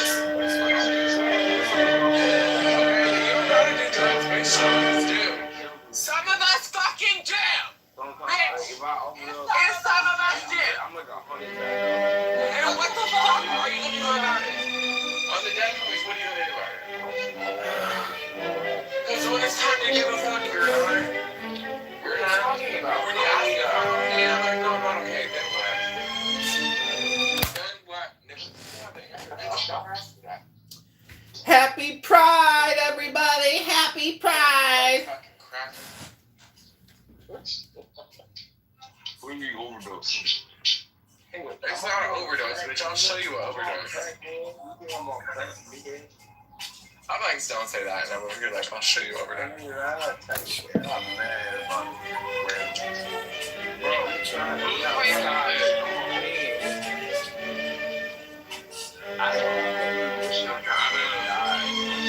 Dylan, you're the last person I want to hear from.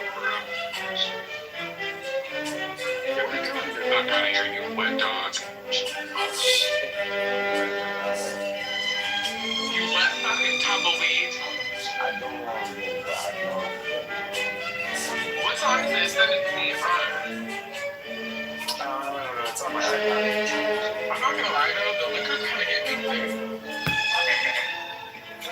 It's getting you what? It's getting me thick. Jesus, that's not good. It's okay. They have access to financial infrastructure. Everything trade is going through. Clearly they're getting paid for it because, I'm sorry, settlement in energy trade doesn't happen 2 months from now. It happens immediately. Well, maybe they have received some amount of money, but if the agreement breaks down quick enough, then it's an insignificant amount of money that won't allow them to rebuild and reconstitute what they're trying to do in the Middle East. And that's my projection. So even if they get $1 billion, I don't know that that's going to make the material difference that you're referring to. Okay, cool. Cope. I remember at the start of the war, Trump was demanding that Iran surrender unconditionally.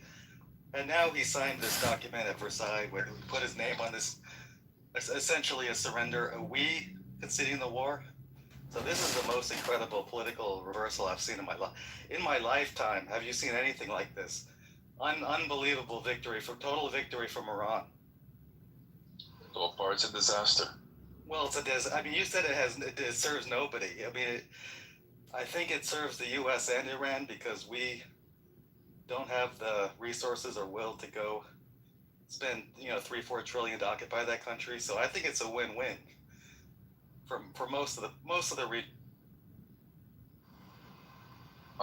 If you believe that this is not going to turn out to be a disaster than it currently is, then you're right. But I'm pretty sure that there is no way that this can turn out to not be kind of a World War III scenario, where Iran says or Iran does what it said it will do, which is down with America, down with Israel, dominate the world, spread Sharia, not just Sharia, but spread specifically Shia Islam.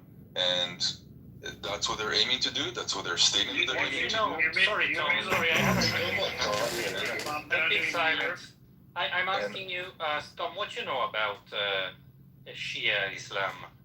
Because you're speaking about spreading and Shia. Explain. Be more specific. Yes, please.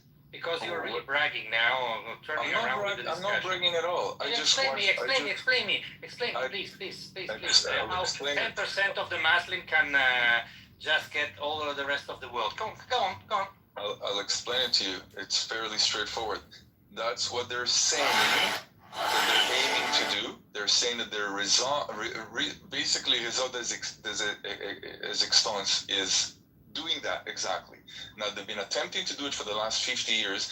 They've been making amazing progress with the Houthis, with Hezbollah, with multiple proxies around the Middle East. They're made incredible progress toward that goal, and ignoring what they're telling you they're going to do in light of all the evidence of what they've done and how much success they've had, and saying they're only 10% of the Muslim population. Why would we believe them? Because they're proven that they're successful in attempting it. Well, what else do you need? How can they be successful at that? Now I am sure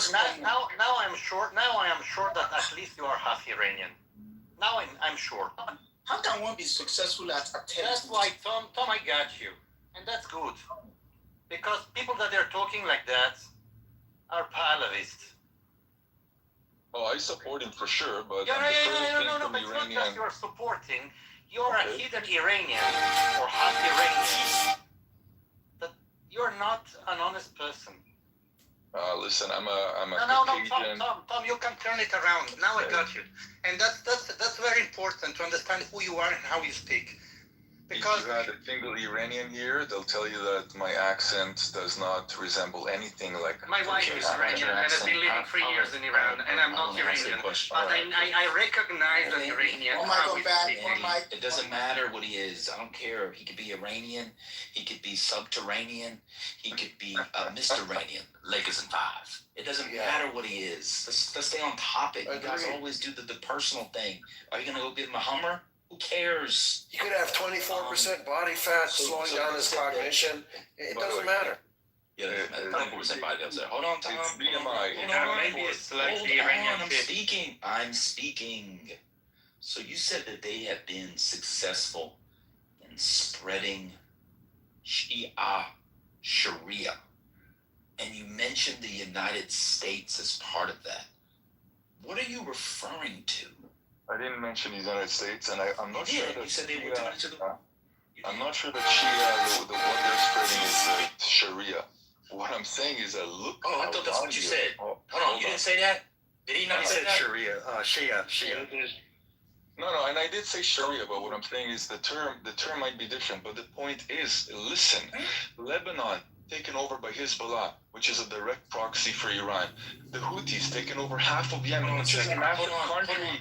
When did Hezbollah begin? 80s. 1982, July. Why did Hezbollah begin? Technically, as a resistance to The massacre of Sabra and Shatila. Go and learn What does that have to do with Sharia? Okay, what does that have to do with property taxes 25%. And number two, we will rip out every bike lane that is obstructing traffic. Doesn't mean that the existence of Hezbollah is designed for anything other than Iranian interests. Okay, so when did it become a primary vehicle for the spreading of Sharia? That we have to worry about. You literally said we had to worry about it. I'm in Chicago. I'm about to go get a deep dish pizza and a big titty cow. What do you mean? What do I have to worry about? I don't see no Sharia around here. I see brown. That's all I see is brown skin. I see titties and ass. I'm about to go bourbon and hold on. Google it up. Hold on. Why can everybody else get to finish but me? I'll beat the fuck up. If you don't see Sharia spreading, then you need to pay for something called the internet, because there are literally massive communities being governed by Sharia law, including in Texas, and it's the last thing that There are no Israel is communities concerned about. in Texas being governed by Sharia law because it's unconstitutional. Correct. So what? So name the community.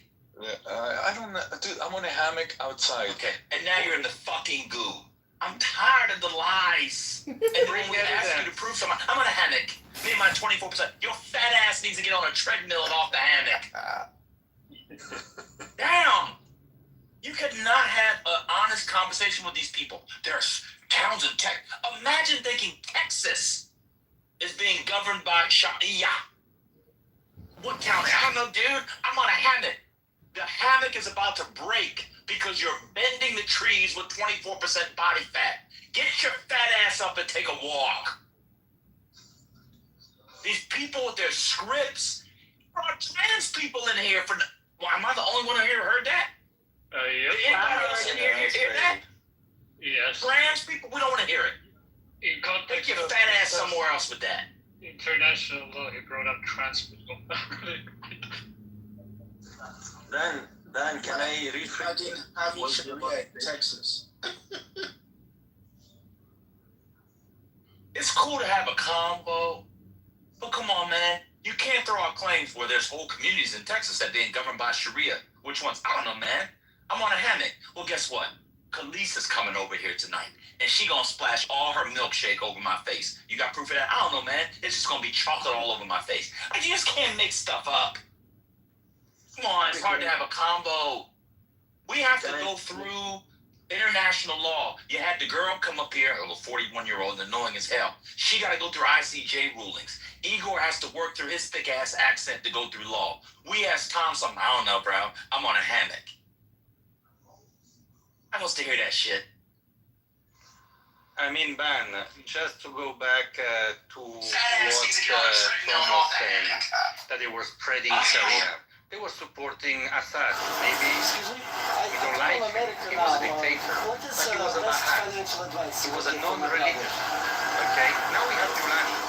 He's spreading Sharia law. What kind? And he's not There's a a Shia. trend lately about He's a product people of something going else. to Orthodox Jewish Made by communities. somebody else. So what he's talking about. I'll explain what he was talking about. He doesn't want to say it Is explicitly. it my friend Peter? Because I think I understand what he's Peter! So in Shia, there is Peter, how are you, my bunch of friend? Shia that says in Armageddon, I don't know if you agree with me or not, the last war or the Armageddon are going to happen, or is going to happen in Palestine between Muslims and whatever it's called, Jewish, the rest of the world, I don't care. But they are trying to spread their ideology because they believe it, to prove that at the end of the days, all of us are going to be like them, Shia, all right? And all of us are going to fight against Jews. If none of us is Shia, then we are on the second part, with the second group, which is the Jewish part. If we are with the Jewish, then we're not with Shia. If we are with Shia, we adopt their religion, let's say. This is the same that the Christian Zionists in the United States have. Well, in Christianity, Islam, Shia, Sunnis, they all, in Jewish, they all have the same thing. So what are we supposed to do? All right, so we reached a point where there's a group of religious people who believe that people outside the group are not chosen, they're infidels, heretics, possible apostates, depending on their relationship. Okay, so we reached that point in the conversation. What can I do with that now to build the conversation? If you're not Shia, you're not, correct to good in God's eyes. All of us are not. There's like one Shia in here. What can we now do? How do we build a conversation from that? Now that you've all come in and told us about the project of Shia fundamentalism, which we all already knew, what can we now do with it? And then I want to ask Bruce a question. What can we do with it? Exactly. It's a conversation space. Look. Hold on, Bruce. So, Bruce, in the chat, you said that was Sharia law. I saw people marching in the street. Where was Sharia law? Did somebody get their hands cut off for stealing or committing adultery? I just saw people marching in the street. How's that Sharia law? I just said Sharia law. I said this is what people are trying to do all over. You put Sharia law in London. I'm looking at it. Yeah. Screenshot it. So you can't. Hold on. Yeah. If you scroll up between Rennie's eyeball, which is beneath RJ's bigger, RJ's allergy, so everything you gotta have is bigger than everybody else. It'd be the first time in his life he had something bigger than other. But now that he's a champion, his eyeballs are bigger than Rennie's eyeballs. And then you put Sharia law in London. I clicked on it, and it shows people marching in the street. That's not the operation of law. Have you seen the interviews of these people that what they want? Stop. I'm asking you about this Instagram reel. How is that Sharia law? That's all I'm asking. It's showing the trend of what these people really want. Stop. That's not what I'm asking. Is that Sharia law? That's Sharia law incoming. Stop. Is what you showed Sharia law? Sharia law is that Sharia law in that clip? That's what they want to turn Europe into. And you see is that Sharia law in the clip? Sharia law coming. Is it Sharia law in the clip? It's Sharia law coming. That's my answer. This is why mods. It's impossible to do the Israel bang and have a good conversation. Everybody is utterly dishonest. Let's talk about Iran. I don't stop interrupting me. Let's talk about me finishing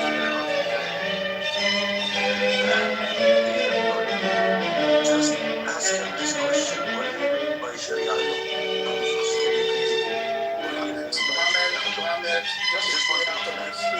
Why is that the most destructive now? Let's talk about Iran and what's going on. Let's talk about 50,000 demonstrators in Iran who were murdered by the Islamic Republic of Iran that none of you give a shit about. Let's talk about the government of Iran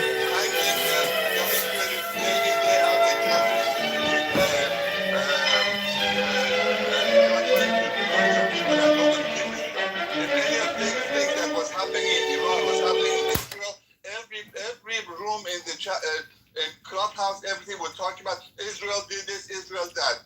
But none of you give a shit anybody. You only give a shit about Israel. That's the problem. Got you. So, have you been in a room when we've talked about the protesters that were killed before? How many rooms you've had about that? 50,000. 50,000. I'll tell you. You just asked the question. Go ahead. Several. Because we were covering it when it was going on, because the room is a daily newsroom.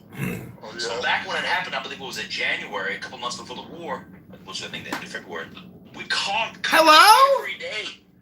Hello, Muhammad? 7 years. How many rooms you had about Israel? Let me answer. So that's what I'm going to do. This is what I'm going to do from now on. If somebody asks me a question, they cut me off, I'm going to mute up. Is that my man?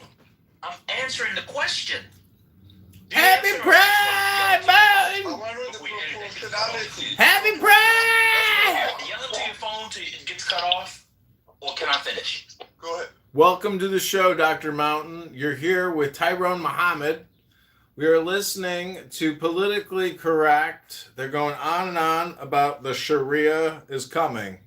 The biggest question remains, though. Are you coming from ashwagandha? Yes. Anyway, I hope not insufferable. That band guy, bro, is so annoying. Oh, really? Fuck. Every day he uses this app to just chew people's asses. It's like, dude, come on, bro. How you doing, man? I'm good. I'm pretty sure that, Ban is like a college professor or something. I'm pretty sure he's here all day long. And so I think he's tripping half the time because he goes off into like these. Yesterday was crazy, bro. He was doing all this like crazy religious talk. It was crazy. I don't know. I heard he does it in his office all day, so. It's probably true. He just use it to chew people's asses. He must work from home, though, no? You're kind of cutting out there. I don't know why I can't hear you. Because I have my face down, ass up, in a giant cantaloupe right now. Oh, a cantaloupe? Mm-hmm.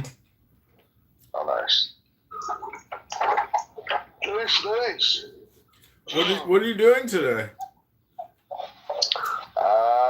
Probably going to make another boat model. I don't know. I kind of got my model refined to where I think this is the one that I want to make. I just changed the windshield a little bit so it looks right. I think this is the model I'm going to go with. You want to see it?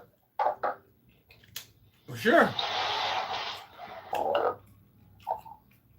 This is the Yakinu. It's my own design. Oh, it's pretty cool. That's pretty cool. You PTR'd it? Yeah, I'm going to. I'm trying to get the right picture here. I don't know how to. Well, here's a side view of it, but I don't know how to do this. What would be the best view here? But yeah, it's pretty sick. It's pretty sick, bro. See, you need to work on. Steal it. That's good. I'm not gonna steal it. You need to work on your marketing. Well, what I've been doing is I got a plastic repair to do on Friday, and I tell all the rich people that I'm building boats, and I usually show them my model. Uh-huh. And I've been doing that, and a lot of them are like, hey, man, if you make that, I'll buy that. Oh, if you make that, I think that'll sell really good around Missoula. Mm-hmm. The Northwest. That's kind of what I'm targeting is hunters and anglers. And it's a cross between a kayak, a canoe, a john boat, and a stand-up paddleboard. It's kind of sick. Well, when I say marketing, I mean you have a YouTube account with reels where somebody in, say, Tampa is like, dude, I saw this guy building boats and I'm going to buy one of his boats, bro. And then, your YouTube account, starts getting traction and your Instagram account gets traction. Like, you need to show me videos. Jennifer Davis is here, a congressional candidate. You need to show me videos of, of your content related to boat building. Right. Yeah, I actually had an old YouTube channel. I'm not going to say what it was, but I left off right when I bought my welder. Right when I fucking bought my extrusion welder, I lost access to my channel, and so I'm going to make a number two channel, and that's what I was going to do. Like, I used to run long-tail mud motors. That's what I used to run on rivers. And so I'd buy these Thailand long-tail mud motors, and I'd put them on my Coleman's canoe, and I would go up and down rivers and shit. I announced to everybody that I was going to be building boats and stuff, and fucking bought this, literally left my county job, took my retirement money, bought my extrusion welder for $5,300, bought a hot air welder for $1,000, went off for training in Itasca, Illinois for about $4,000 for a week, which wasn't enough, but I learned my own and got the certification and let everybody know I lost access to my channel. And so I'm kind of on a cliffhanger, so it's going to be a number two.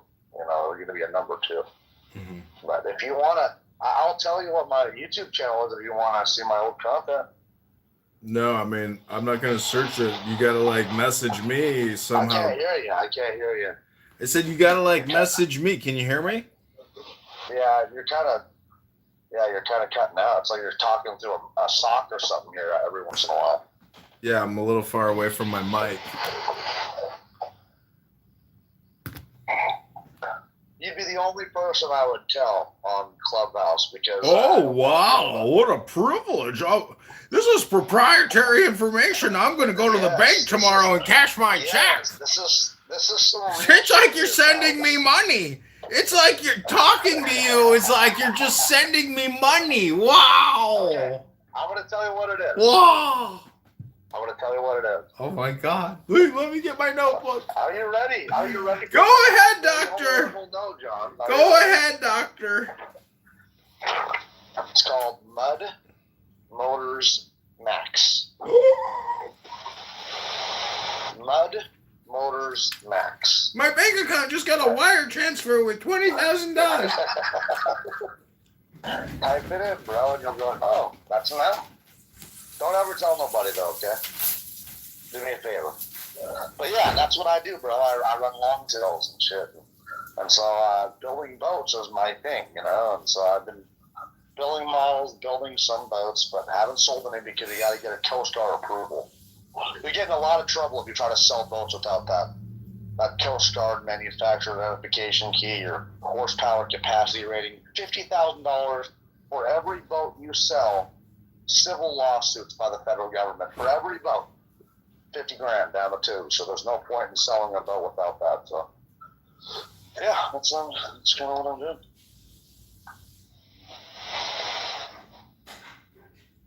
Do you see it, sir?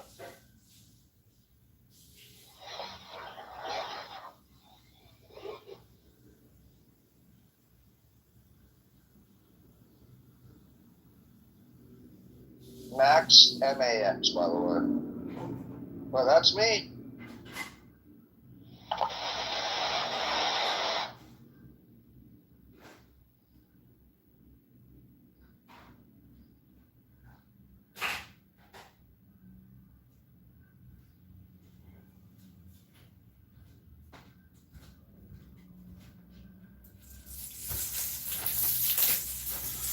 All right, well, we've been listening to Ban. We're live on TikTok, and the party just don't stop. We've been talking to a world-famous boat builder and a landscaping architect. This is a talented man with a great brain and a lot of brawn to help do the heavy lifting and get the projects done. Yeah.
have been listening to the world famous Wham! Wolf Gang Amadeus Mozart!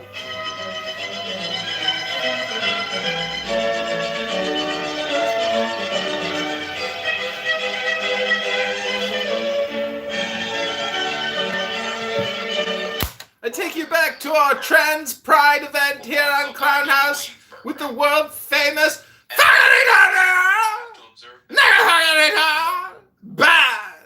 I think it should be illegal because I think these people are becoming One subject second. to these One rules. second. Are the people who observe that then, are they choosing that freely? Usually the husbands choose for the wives, which is my personal problem with it. I'm asking you, well, can the wives leave legally? Are they allowed to leave? I'm not talking about someone being held hostage or captive, but are they allowed to leave? I consider these groups like cults, so they can technically leave, but none of them do. Okay, right.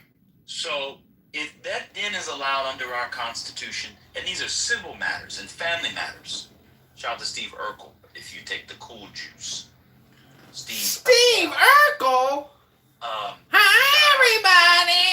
It's me, Steve! How did Steve Urkel introduce himself when we come over to their house? Community. And this is how they practice their religion. It's me, Steve Urkel! As long as it's not coercing people or abridging their rights, infringing and violating their rights. When people say Sharia law is coming, they're not talking about it like Betty. They're talking about it where me as a non-Muslim has to follow the rules. And you know that. Maybe you don't like America's freedom of religion. That'd be a different argument. Hello? Hello? You want to hear the answer? Yes, go ahead. There are two differences. Judaism and to some degree Christianity are not expansionists, so they don't try and force other groups Christianity to do is not expansionist? I cannot have this conversation. Why is he talking to I cannot have this conversation. I said to some. In Texas, are you familiar with the evangelical? Do you know what evangelicalism is? Do you understand the difference between Sharia that says that you can be killed if you're not Muslim versus Christianity? That's not legal in America. That's not being practiced in those communities. That's illegal. I agree it's illegal, but it is happening. Why don't you ever knock? Well, if I did, nobody would ever let me in. All right, see ya.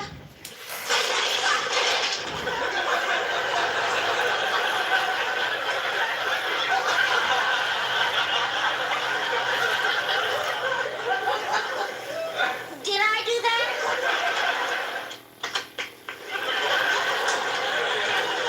Hi, Carl. Don't you think you ought to stop calling me Mr. Winslow? Yeah, that's what my parents Herb and Diane tell me. Where's Laura? She's gone for the day. Oh, I'll wait.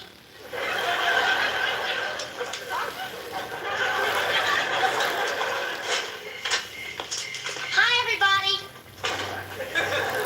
I could have sworn I locked that door. You did. I took the liberty of making my own key. Want to play some one-on-one? No, I don't. Then why don't you stick to chess? Yeah, it's more your game. No, I've been practicing. Watch this.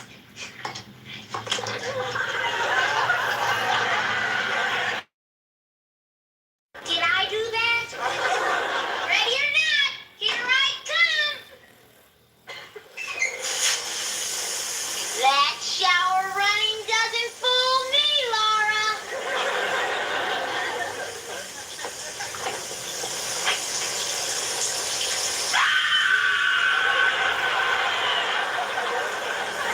Sorry, Rachel.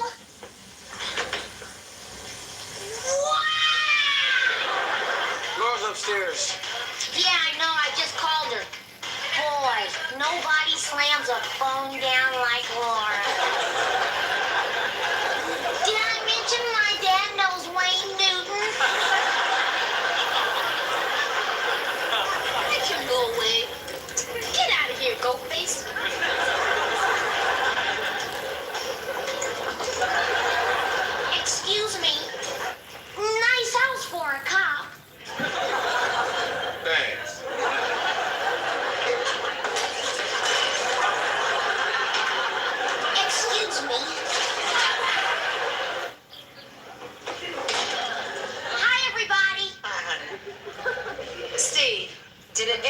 to you that when the door is closed, we're trying to keep unwanted people out?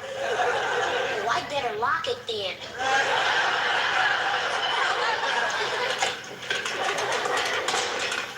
Hi, Laura. You busy? Forget it, Steve. I don't even have time to be me. Great. Maybe I'll stay a while. Can I help? Yeah. You got an oven we can use cheap? Sure. You can use mine for free. All I ask is for Laura's hand in marriage. Okay, Laura, is this way, please. Don't put us near the kitchen or the bathroom, okay? Oui, Monsieur Raquel. I hate the sound of flushing while I'm eating. Don't you, my pet? You punched somebody. Excusez-moi.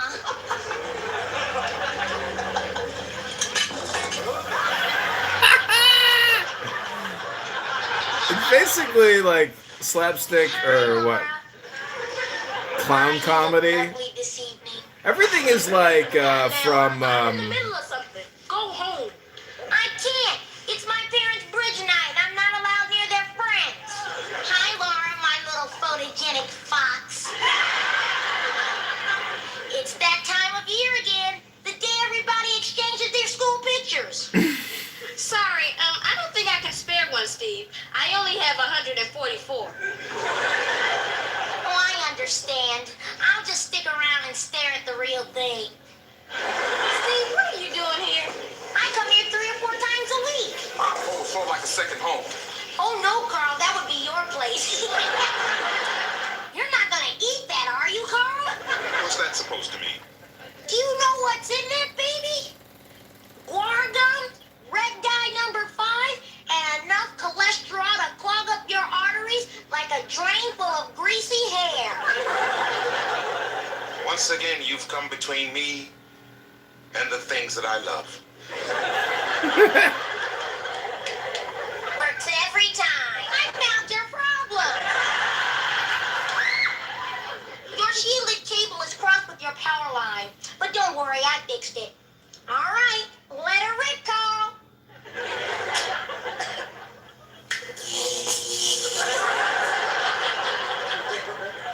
Did I do that?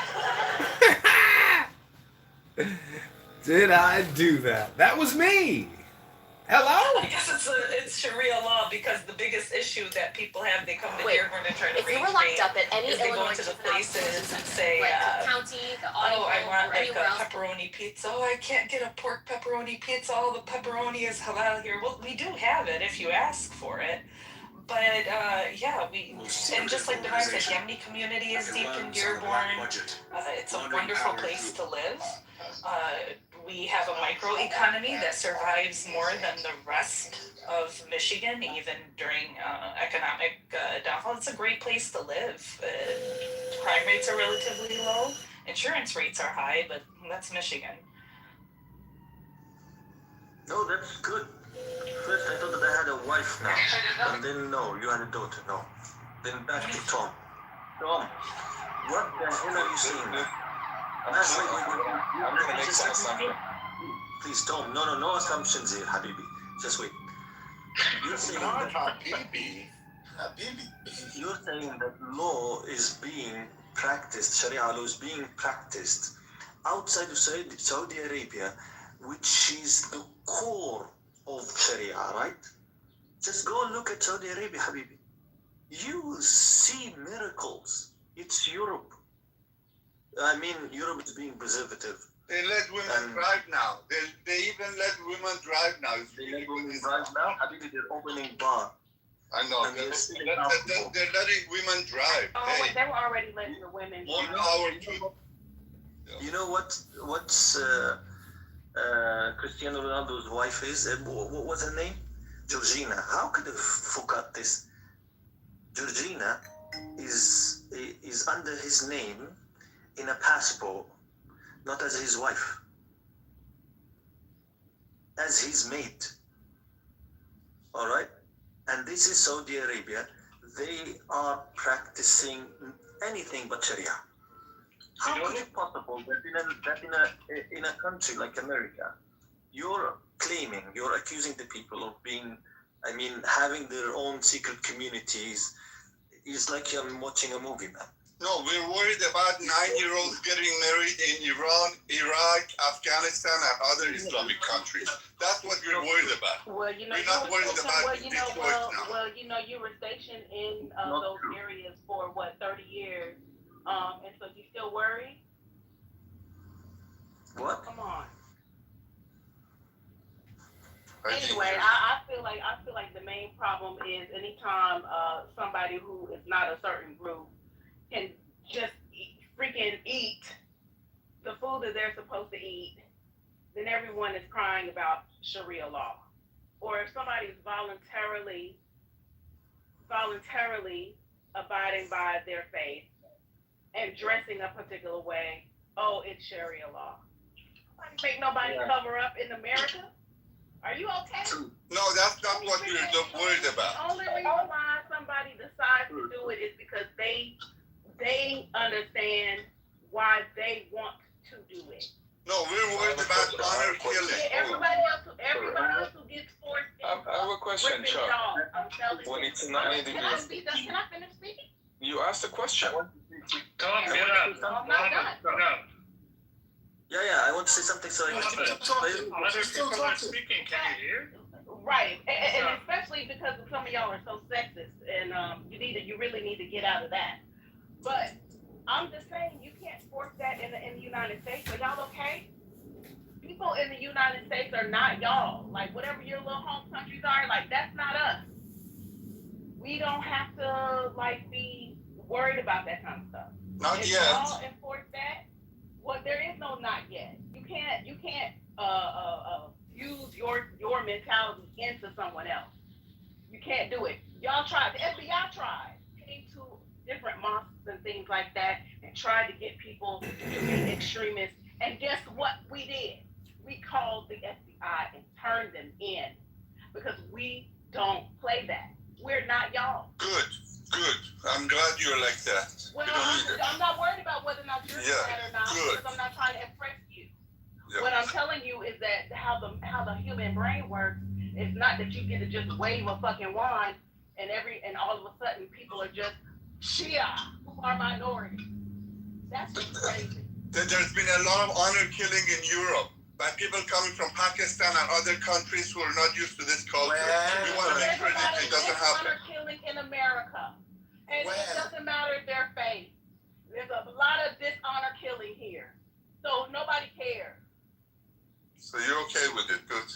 A lot of women in the United States are killed by their partners when they cheat. Thank you. Killing people for blasphemy. That's what we're worried about. For killing people for blasphemy.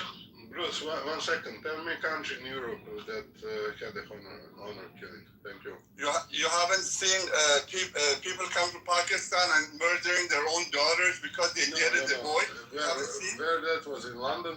Can you provide the link? Oh, okay, I'll find for you. Sure. Thank you. You know, I'm just trying to figure out how and why, like, this makes sense to. Why are you speaking to Americans about this? This is strange to me, especially Black people. Trying to tell us about a religion. Are you okay? You keep asking a question. Can I answer your question? Under every religion, Black people catch hell. What's wrong? Give a shit about your little quibbles and qualms. You didn't give a fuck until just like 2 hours ago. Charles, you sound like a liberated. Okay, you sound like a liberated. Great, you sound like a liberated woman. How many women do you know? How care about what I said back to you. Shut up for a second. You don't impress me. What the fuck, Tom? Why would you say shut up?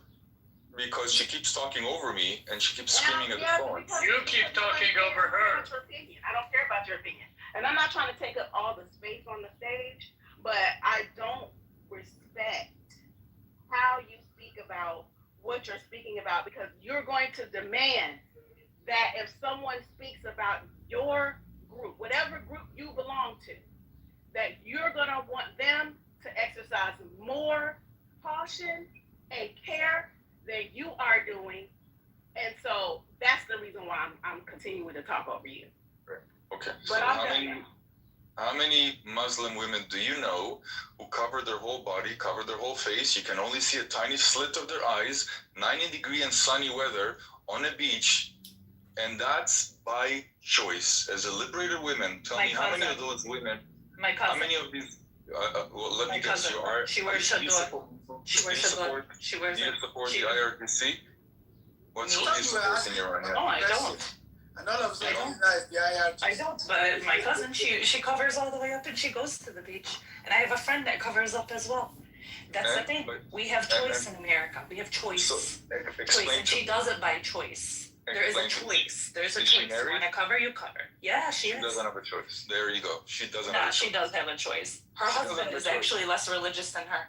Okay, so a Her woman husband is less religious than her. She chooses. A woman chooses to cover her face, She does. her everything on a Yes, black yes, veil. they do. You got your answer. They do. Enlighten us. Enlighten us. They Why would choose. you do that? Because that's her belief. That's her belief. She believes this is how she wants to live her life. There's a Haredi community in Israel of about 1 million people. They dress just as religiously pious as Muslim women or men. They don't, but it's a problem. Yes, they do. And by the way, Yes, she they covered do. before And she they got do here. that by She was that choice, way and you before. know that. They don't cover their face, and I think that they're wrong just as much as the radical Muslims are wrong. So why don't you deal with And that so first? your male opinion about what women are wearing, we're supposed to all the You might think it's just as wrong, but you chose to criticize only Islam, and that's for a reason. Because there are 2 billion of them. Because there is 2 billion of them. It's not a joke. 15 million do not have as much effect as 2 billion You people. can be as scared as you want to, but you're just projecting. You people who think like you. You are people! feeling that you are being jailed out of what women are displaying because they cover themselves. And so instead of admitting that you dislike your entitlement to see Muslim women's bodies who want to cover up, or women's bodies who want to cover it up, instead of that, you project onto them what you feel, which is. As an Iranian, I have seen what happened to us. Miss, I don't care. as an Iranian, I've seen people getting murdered for showing a little bit of their hair. What are you talking about? Religious trauma that you have to deal with. It's not my religious trauma. It's the culture of Islam. Can I tell you something? Can I tell you something? There's a campaign that was running in Israel about 6 months ago with the title, "You are more pretty when you're modest." I have videos of Haredi Jews ripping up banners from, or like bus ads off the bus because they have a face of a woman, not even a body or anything. So before you go criticize others, how about you start by cleaning out our own children? Because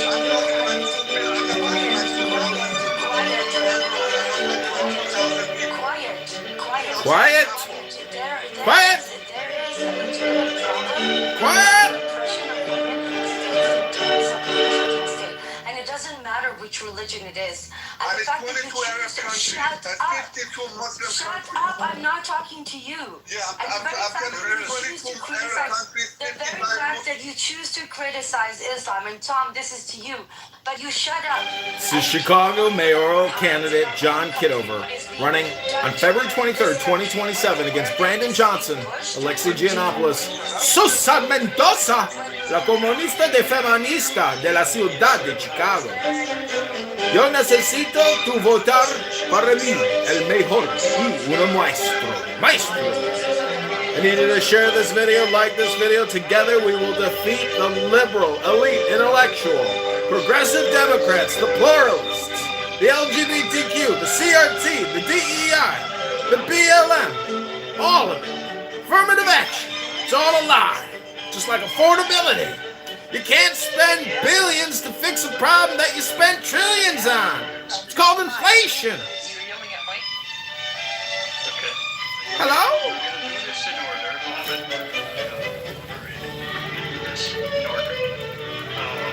Do you want to speak? Hello? Let's go to Muhammad. Then, who wants to speak? I will go after if it's possible.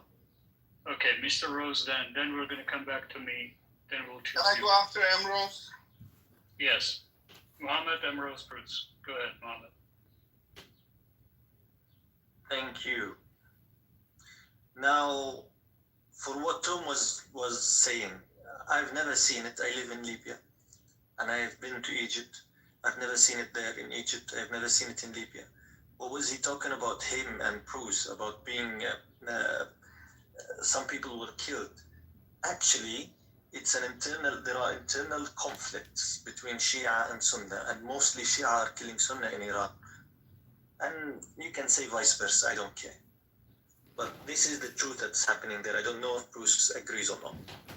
But about the communities that are happening outside, I mean in Europe. Hello? Or in the United States or in United Kingdom. Tom, you're totally wrong. I don't agree with that. And I don't see it on ground. Pan said I've never seen it. Fairuz is there, she said I've never seen it. I've never seen it on the news. I've never seen it among my friends, because my friends live, most of my friends are from the UK. They live there. I've never seen it there. And I told you I've been to Egypt, Jordan, and I live in Libya. It never happened. Never. The only truth is Shia are killing Sunnah, and you can see it there. You can see it in Iran now. You've seen it in Iraq, and ISIS was a retaliation of that, because Shias were killing Sunnah in Iran. They were killing Sunnah in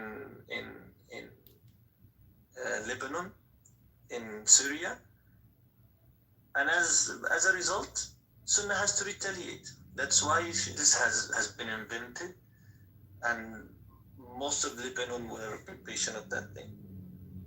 Thank you. You can. Yeah, liberal? Yeah, I'm from Lebanon. We have an order. One second. Oh, I'm sorry. Rose, then Bruce, then you can go, Shay. Well, Sheikh, if you want to respond to the sectarian comments, then I'm happy to give her. Okay, well, Muhammad, I know you're Palestinian, and this makes it more difficult for me, but I totally disavow the claims against Shia. I think that is a very, very nefarious sectarianism. But back to the point. The problem is not Judaism or Islam or Christianity or anything. The problem is institutionalized religion. We can see a pattern. Every country that doesn't separate church and state falls into this extremism, fundamentalism mindset eventually.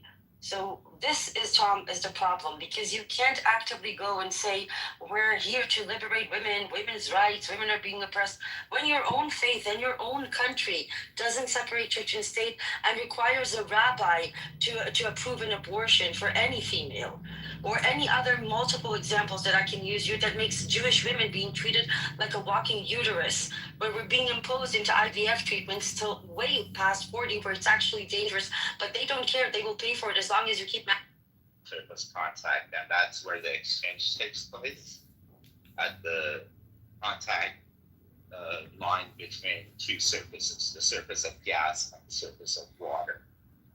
And so the more of those you have, the more filtering you have. The smaller your bubbles are, the more filtering you get. So it's time for the percolator.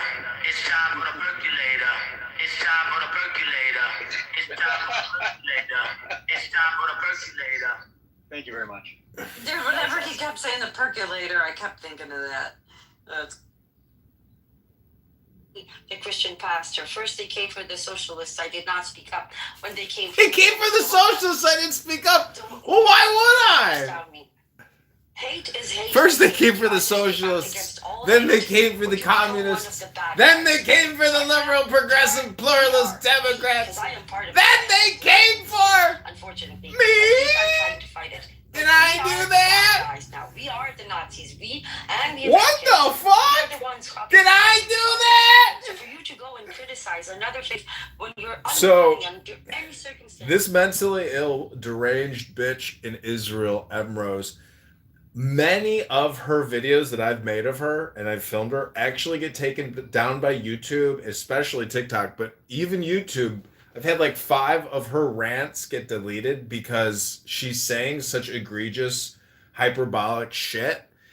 She's very unique in the way that she communicates. It's called the highly annoying, extremely annoying person communication. She goes on and on and on forever. Hello? I didn't speak when you spoke. I didn't speak when you spoke. Thank you. Thank you. I say that as an atheist. To me, all religions are bullshit. They all started as savages, and religions were all savages. But Christianity and Judaism have evolved. Salina, girl, my number one video commentator, señorita, me encántate. Vámonos una vacaciones a la playa. If she doesn't listen, separate your bed. If she doesn't listen, then beat the shit out of her. Okay? What the fuck? And what you're talking about, YouTube, you gotta know that this is not literal. This is a debate. No one is calling for harm. I've done all the training, YouTube. I am a journalist. This is Chicago News Incorporated, and I'm giving context to this conversation. We are listening to a debate on an app called Clown House between Palavists, Muslim Shariaists, and elite liberal intellectual pedo LGBTQ BLM CRT DEI progressive pluralist Democrats. Muslims around the world that are, a lot of them are flooding Hello? Germany, they're flooding Europe, they're flooding all over, and they're bringing with them their culture. You may be okay with their culture. A lot of Europeans are not okay with their culture. They don't like the way they treat their women. They don't like when they go after 9-year-olds, 10-year-olds. Women are just walking uteruses, according to Ambrose. They bring it to Europe, and you're saying you're Hello? equating all of that because of one ad you saw on the wall that said dressing modern. This message is brought to you by the campaign to elect John Kitover to the Chicago mayoralship in 2027. Go to ChicagoMayorVote.com right now to sign the petition to get John Kitover on the ballot. We need your signature and we need your vote. Go to ChicagoMayorVote.com. One of the prior speakers tried to frame up Shias as... What do you look like, Selena Girl 69? Are you really a girl? I don't know. Can you message me on Instagram, John Kitover? Hello? Having lived in Lebanon, I'll believe it when I see it, Selena Girl. Deeply involved in all the communities there. Sunni Christian. I don't know what he's talking. I don't know if he's talking about the Civil War, which ended in the 90s, or if he's talking about today. But one thing I do know is this kind of villainizing of Shias goes absolutely nowhere. That's all. Okay, Ali, go ahead. Who hasn't spoken? Kay, we'll go to you. Fairuz can wrap up the segment maybe, and we have to end this Middle East banging that is full of rhetoric and this is bad content. So I'm just going to give two simple sentences for you. How these people are demonizing Iranians and I don't know, Eastern people in general. It's exactly like how they treat Iranian national team in the United States right now. So it's no different. It's at the very same level unfair thing. So don't believe these guys and just let them go. That's the whole thing I would like to say. Okay, Kay, you haven't spoken. Do you have something to add? Hello? Okay, Fairuz, do you have anything to say? No, just to wrap this up, you're speaking about it as if it's an endemic issue within the community. It is not an endemic issue. Women aren't thrown over the roof. Just things Happy Pride, boys! I'm going to the Pride Fest today. See you all at the Pride Parade. I'm going to be on a float for mayoralship of Chicago. Go away. Hello? I'm going to get me a washcloth with some warm water and wash your neck, Dr. Adams. I'm going to wash your neck. And you need to wash your balls. I'm going to wash your neck first. Hello? Hello? Can I just add before we finish the topic? Yeah, no, he's streaming into other rooms. You ain't a mod. You ain't a mod, and it's Pride. And I'm going to be prideful. I'm going to have some fun on a float in the sun. gains. Tehran has surged oil, and this is part of the article, has surged oil into international markets since the agreement came into force last week, exporting more than 40 million barrels, much more of its crude than had built up in storage during the U.S. Blockade, according to tankertrackers.com, a maritime tracking firm. Once Iranians' exports recover and stabilize, Tehran is expected to export 1.6 to 1.7 million barrels per day in the coming weeks, according to Gregory Brew and Iran and Chicago Mayor vote. The export rate would mean some 8 or 9 billion oil revenue over the next 2 months.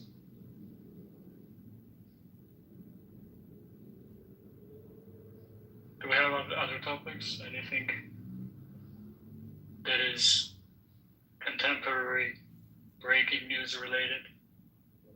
I run out of the Yeah, I think people want a Middle East bang. I tried to stop it before. Okay, somebody do the moderation. I can do it. No, I can't do it. They need to. I can't do it. These people need to get their yayas out, because this is where they come to fight. They got in. Or how I tried to stop it an hour ago. Title? Well, we listen to a news clip, and then we do breaking news and talk about stuff, but Tom went and threw the bat signal in, and everybody came in, and Bruce threw his bat signal in, and everybody, so it's hard to... Personally, I came in because of the title. Okay, well, now that you know that it doesn't have to be Middle East banging, you can leave even with the title. Y'all act like the title is not some super magnet that the Joker developed so that the Batmobile couldn't make its way through Gotham. You can just leave. It's a title in a free app. If the title said, "Give me titty pics," would you also come in and stay? And just leave if you know it's just a title. You can't blame us for assuming that this is the subject of the conversation. Well, it also says meet the press. So we were talking about stuff at Meet the Press as well. Do you want to talk about that? The DSA wins in New York and losses in Utah and Colorado You can election? talk about whatever you want. I'm just saying, if you don't want to talk about the Middle East, it might be a good idea to change the title. They don't want to Middle East bang. They were banging with their gang. They were outside with the deuce, the 6 to 8 to 9, they're from the deuce. They were banging outside with their gang. You wanted them gangers. Igor, get your friend before she gets found out in the hallway. It's insane. I'm so tired of her. She's annoying as hell. Go open your own room where you can gang and bang. Middle East, we don't want to hear that all day. If Igor doesn't save you, no one else will, and you will be out. Nobody's there that banging. There's a Haredi community here. We don't care. I don't care. In fact, do you want to talk about the tent of meeting? You want to talk about the book of Numbers? You want to talk about spreading the ram's blood on the tent of meeting? We can talk about the tent of meeting. That's in the middle. You want to talk about the tabernacle? You want to talk about the Ark of the Covenant and the mercy seat? I love the mercy seat. Why don't we talk about the gold serpent on the rod? Let's talk about Balaam's donkey. How come we got a talking donkey? How come we went from a serpent from the first talking animal, and the second one is a donkey in Numbers 22? Let's talk about that. Y'all talk about Jews all the time, and the Hebrews. Let's talk about some real text. Can we talk about body fat whenever there's space for that? Come on, man. We don't want to hear it banging. If y'all want to bang, go open your own room. There was that boy's name, Amir. Go bang in Amir's room. I figured y'all would be tired of the banging, both online and in real life. I'm going to be honest with y'all. Hope the Middle East collectively, I hope Kitover, you recording? Yeah, we're recording! By the way, it falls off the flat earth. Flat earth! I wish Trump had not gotten us away from green energy. I wish we were totally green energy and the Middle East would fall off, because the earth is flat, that there would be some sort of tectonic movement. Right? And the plate shook. Remember how the ground shook in Genesis? In the Torah. And I wish it shook. And I wish there was a day. And God said, oops, I made a mistake. I wish. Because the so-called promised land, you remember, Emerald, since you're going to talk about the Jews, let's talk about the Hebrews. Let's talk about Hebrews and Israelites. Remember when Moses sent out the 12 spies? And 10 of them said, "Oh, we shouldn't go over there. Leave that shit alone." But Joshua, of course, Moses changed his name from Moshe. Nobody was talking about that in this discussion. And Caleb said, "Hey, We can do it. I'll be honest with you. I wish Moses had followed the 10 instead of the 2. Look at that, 10 and 2. Where are your hands when you drive? On 10 and 2. Why? That's a direction in which you're going. That's a numerological, abolic that I read from the Zohar. And then 2. Y'all not ready for that yet? You reading Zohar? Let's talk about that. Tired of hearing you people bang. Tired of hearing you people fight all the time on the app and in real life. It's boring. We are sick of it. A shithole part of the earth runs the earth. I wish y'all was as irrelevant as Kashmir, which, by the way, is also a fucking mess. God damn, I'm tired of hearing y'all bang. Fall off the earth. Kitover, I hope you're getting it all. Getting it. We're getting it. I wish I could look up at the golden serpent that Moses constructed, and when I looked up, it would fall, or even better. I wish, like he did to the people who were questioning Moses' and leadership, God would just open the earth and have the Middle East just fall through the hole in the earth. He already did it once in the book of Numbers. Just fall into the earth. You're not good at peace. You're not good at geopolitics. And you're not good at soccer either. It'd be one thing if y'all would be good in the World Cup. Your team's sucking in the World Cup too. You offer nothing but strife and headache. Sick of it. Damn, he's roasting Emrose. Thank you so Damn, much. he roasted Emrose. Well, Trump just called. We cooking with ban and politically correct. Campaign. If we want to change the subject, He also said he'll because he be sees the the way of the best. elections. He also said he'll be the best communist dictator, or something to the I effect. don't understand this now. We have elections going on right now, and they're not looking very good for the Republicans. So Trump is starting. Ahmed, you're starting to interrupt again. I can't pause during this stage. We had a precedent of going in order. Please respect other speakers. Farid. Yeah, so it looks like he's feeling the heat, and now he's going on a rhetoric campaign. He's changed his focus a little bit.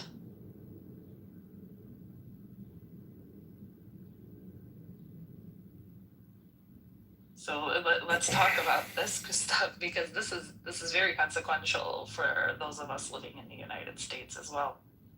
Other than geopolitics, and he's scared. I think this signals to us he's we know he shits his pants, but this Trump is shitting his shitting pants? his pants, and why? You heard it here first, ladies and gentlemen. Trump is shitting his pants.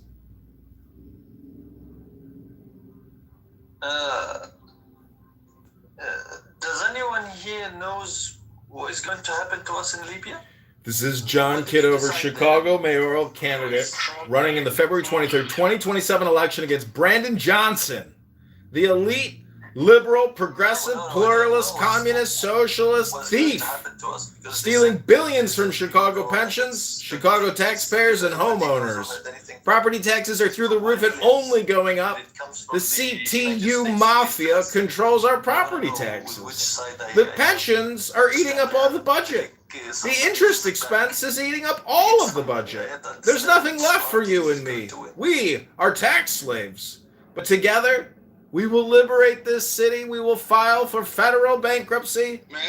We will rip out all the concrete bike lanes and bump outs and sue the Abu Dhabi Investment Authority for fraud. I will cut property taxes 25% day one by mayoral decree. I have to research that. And home rule legislation. They've worked out an agreement. We are listening to Politically Correct, an elite liberal socialist hangout for progressives and pluralists celebrating their pride. I want to know about if anyone has read the article about institutions of higher learning trying to gain more public trust. Did anybody read that? I was just reading it right now. I mean, now they're recognizing this. It's been a long time. People have been losing their trust in the public institution for a very, very, very long time. Let me also say, as an addendum to my rant, because I left it out and it just dawned on me. Many of you don't believe in God. You don't believe in karma, cosmic justice. But I'm telling you what I'm telling you, and I know because I've thought on it and meditated on it.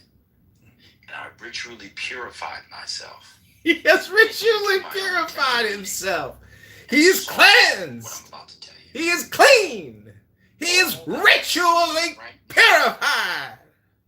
In the UK, the fact that that country is an economic, cultural, and political shithole has everything to do with the fact that where we are right now is because of the British.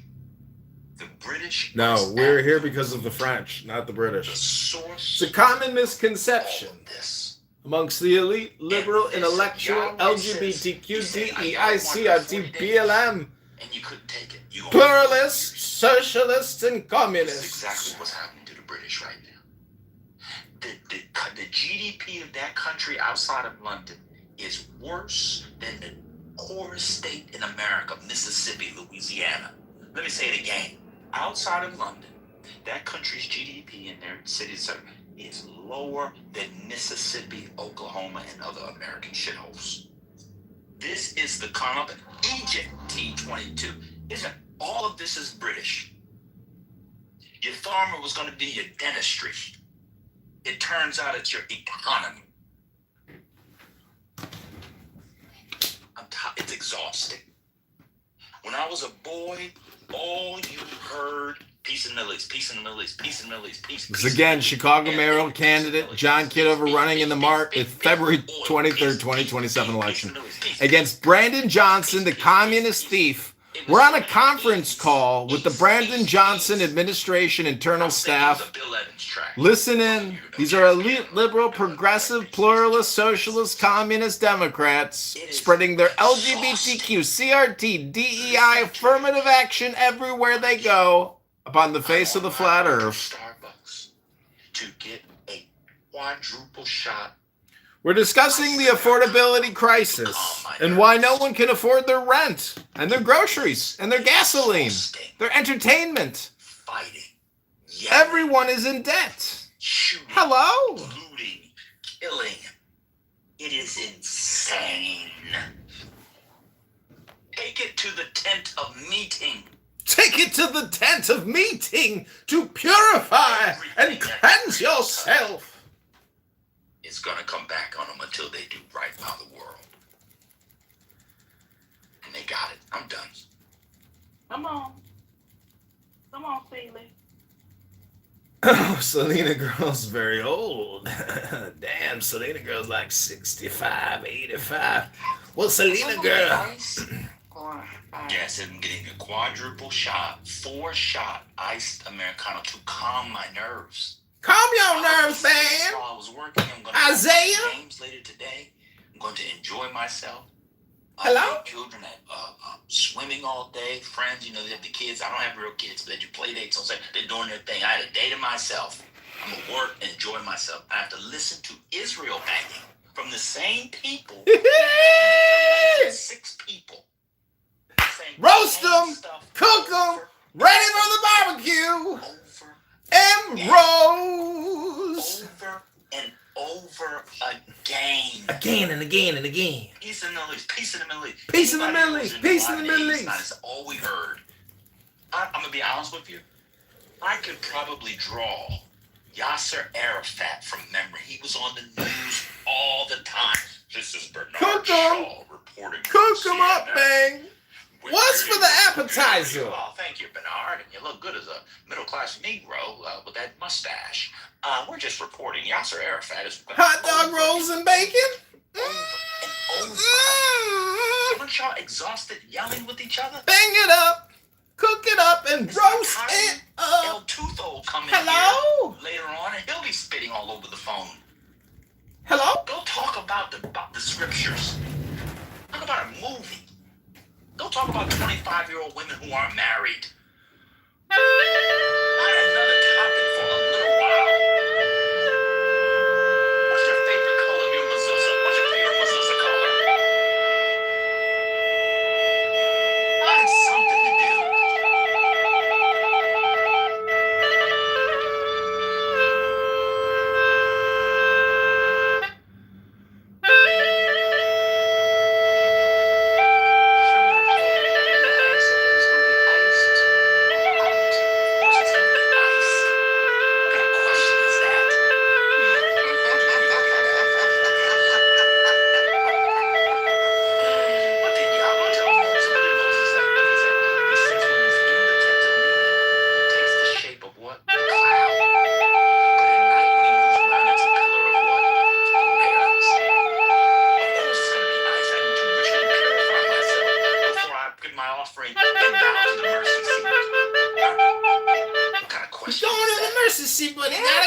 America for everything, but it takes two, baby. It takes two, baby. To make a thing go two. It takes two, baby. It takes two, You have to get out of it. You can just say, you know what? Hello. Hello. Rose. Bitches on my own phone. Hello. I've been in this home too long. Say what I think is fun. Like Marvin's room, you don't have to pick up like that girl did. When you raise your eyes, just say, you can do better, just don't pick up. As soon as a new president comes in, what's the first trip they gonna do? Anybody know? South Korea. You know, city cleaning around. Forward! March!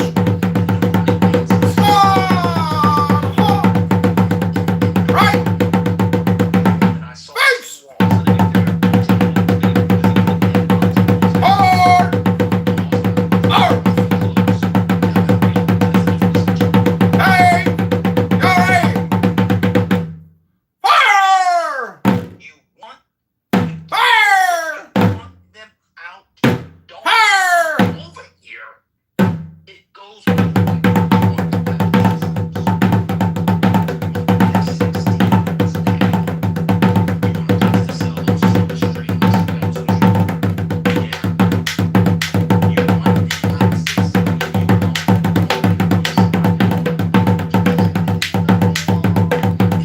The world famous Chicago Bucket Boys! Got any change? Got any change? Deep dish pizza! New Malnati's!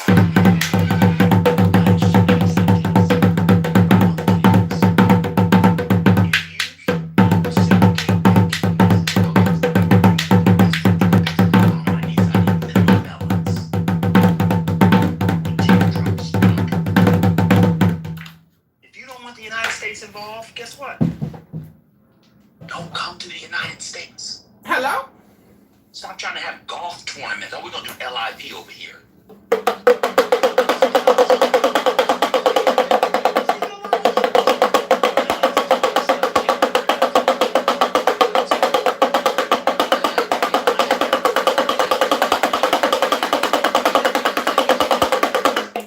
Never had one lesson. Hello? Little titties matter, man. You don't have these things. I think you know Things hang low like you. confident. Them things hang low like you about to collect Medicare. And you didn't put all these people in our business. This is Chicago mayoral candidate John Kitover running for the Chicago mayoral candidacy, the presumptive candidate. Go to ChicagoMayorVote.com for more entertaining content to liberate the city of Chicago from never-ending property taxes, pension debt, interest expenses, and CRT, BLM, LGBTQ spending by Brandon Johnson, who is stripping this city of billions of dollars and exchanging the liability onto the taxpayer. There's no free lunch, sir. Someone's got to pay for your theft. Hello? Hello? I mean, with all jokes aside, am I the only one that's exhausted by this? It's been my whole life. No, It's tiring. absolutely not. Son, done. We've been going through it. All of us.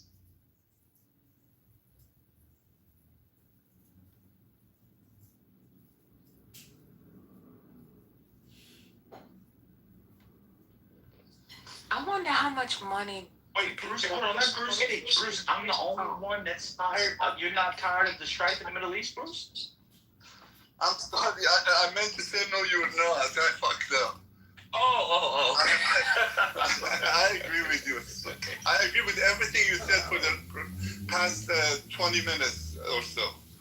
Wait, you also believe that titty pics for $45 should get refunded? You agree with that too? I'm not so brave to go to that area.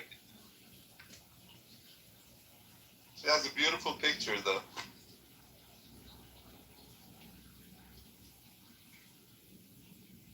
said this, Soji. But my issue is like now the other men not gonna want to pay for the titty pic because you kind of like slandered the titty pic. So you really kind of like fucking up the church's money. You know what I'm Welcome saying? back. This is Chicago mayoral candidate, the presumptive mayor of Chicago.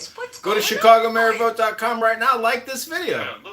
Recycle, repeat, repost, Instagram this video, comment, and send it to people. Hello? We're listening to the world famous, politically correct, the property of Patty. All I know is she don't fit in whatever category you just provided. Hello? I don't know.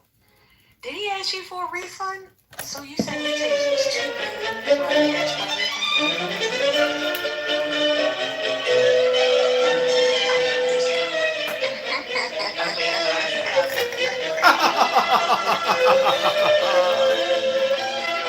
The city's $80 billion in debt, paying $175 million a month in interest expense to the banks. To BOA, the #1 lender in Chicago. Good afternoon, Boo. Good afternoon, Mr. Rambo. I'm just laughing background. You got me cracking up. Funny bunch here. Funny bunch. Happy Saturday. Funny bunches of hoes. Happy Pride Day! Happy Pride Month, everybody! See everybody at the Pride Parade! Fucking banners. Yo. Alright, I'm going back for a little piece of space. They gave me in the chat. It's a YouTube playlist. Oh yeah, I saw you put a YouTube in the chat, but I didn't know what it was. So anyway, those are the songs that, those are the pieces of music.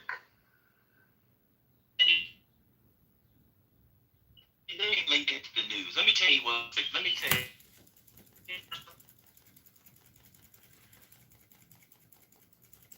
Hello? Hello? All right, this is John Kitover. I want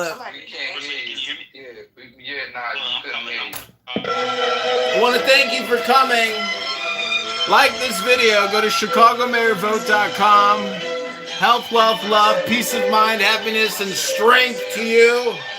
The greater your strength, the greater thou joy shalt be. Love is the law. Love under will. The joy of the world is strength. Hello? Go to ChicagoMayorVote.com, like, share, subscribe right now. Day number 1, we will cut property taxes 25%. Day number 2, we will rip out all the concrete bike lanes. Sue the Abu Dhabi Investment Authority. Whose streets? Our streets. Whose streets? Our streets. Who's free parking? Our free parking. Whoa! Let me tell you what's tiring about it. Donald Trump. Kitover, you getting this? I got it. Orange Julius the First, Cheeto Lini the Great, has an MOU. Is it ass? Absolutely. But it is an MOU. You have the other GCC countries decide mutual protection, economic, the beginning, albeit a very distant beginning, of some sort. This is Ben talking about the Iran MOU. Came in here after having some exotic meat, saucisson of rabbit, an espresso, and Thomas Jefferson's famous Madeira, and said, Madeira? This is not going to hold because Israel and Hezbollah are going to continue to fight and shoot, so none of it is going to hold, and it's never going to work. Igor came in here. That's not what I said. No, it's not. Igor came in here. It's not going. No, you said, I hope it works, but Israel won't agree. Igor came in here, made it more of an accent chamber. Yes, I believe it's not going to work because of Israel and so forth and so on. And I prayed. I went to the tabernacle. Guess what? It didn't last a week. It did not last a week. Well, you didn't purify yourself correctly. You didn't purify yourself correctly. You gotta get in the mikvah. Hello? You can't just look at it. You gotta go in it. Hello? Let me say it again. There was a drone attack on Bahrain last night. No. You angry. I can't argue with you. You angry. I ain't gonna argue with you. All right, this is ChicagoMayorVote.com. I hope you enjoyed it. Hit the like button, leave a comment. Go to ChicagoMayorVote.com, everybody. It's tiring. What's in Libya? This is A John drone Kitover, swarm. Chicago. What did God say about eating animals that swarm? He said, don't eat them. Tired of the swarms. It's unclean. I cannot be I cannot be the only person who is exhausted. I am exhausted.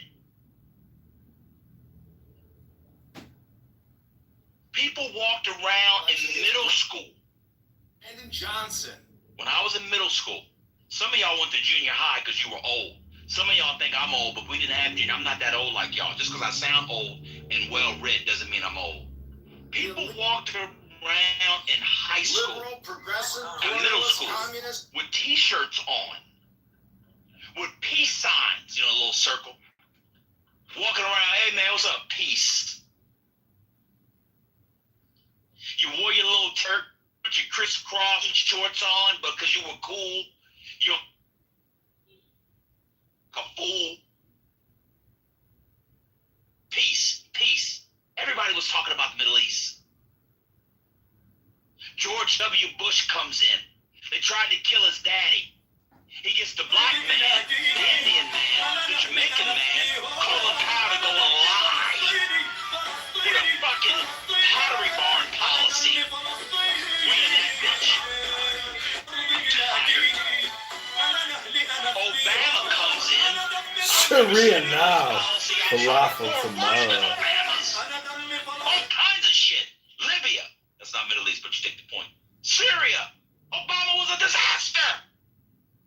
Tired of it. Tired of it. Trump comes in, chills out, kills Soleimani, chills out. I give Trump credit for the first year. He did some fuck shit with the Yemenis and the Houthis for Saudi, but I understand, better.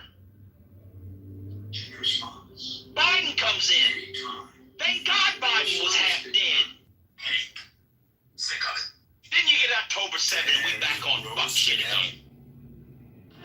Hey, buddy. Trump decided, I gotta make a legacy, and because I got Maduro, I'm gonna get the Ayatollah too. It'll take me a week. I think we should define fun. Now he's bored with it. Not nuts. Anything you say, Siegel? This is like old pussy. I don't want to hit it no more. Almost have it going there. You know the funny thing that Obama, when he wait. When he was first elected, most of the Arab and Muslim words said, "Oh, Obama is evil now." You know why? Because his parents or his grandparents are Muslims. He's going to help us. It turns out the other way around. What a deep shit, man. Not deep shit. Look, actually, Hey, buddy. I will. You back here is the rest of the... I will give Van Gogh credit for one thing because he's a man of his word. The man drives an EV, right? And so anybody that drives an EV is actually trying to solve the problem. The only reason you guys care about the Middle East is oil. It's the only reason we cared about it for the last 40-something years. It has all been about oil. Most of the war in that region has been either perpetuated by the British or the Americans for oil. I mean, and so if you want there to be peace, doing your part and moving to an electric car is actually what you should do. Now, I'll be honest with you. I don't have an EV yet. I will at some point. But I've got friends who have said the same thing. Why can't we have peace in the Middle East? Peace in the Middle East. I was at a friend's house a couple of weeks ago, and I look over in his driveway, and I'm like, you drive a 24 Escalade with a V8 that gets about 15, 16 miles a gallon at the best. Fucking bro. That's why you don't have peace in the Middle East, right? You know, so I actually give you props for it, man, and anybody else.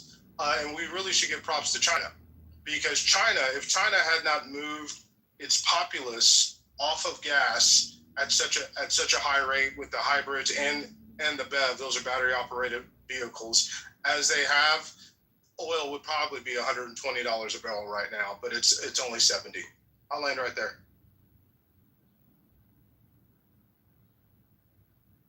And that is why I'm investing Bro, you gotta start buying Meta into ads. Chinese appliance manufacturers, specifically induction stovetop manufacturers. The angel of God. Yes, if people don't understand the importance of that stuff, they just don't understand it. It is very much key. It is very much key. I sound like Igor translating English to Serbian to English. It is very much key. I don't know why I said it like that.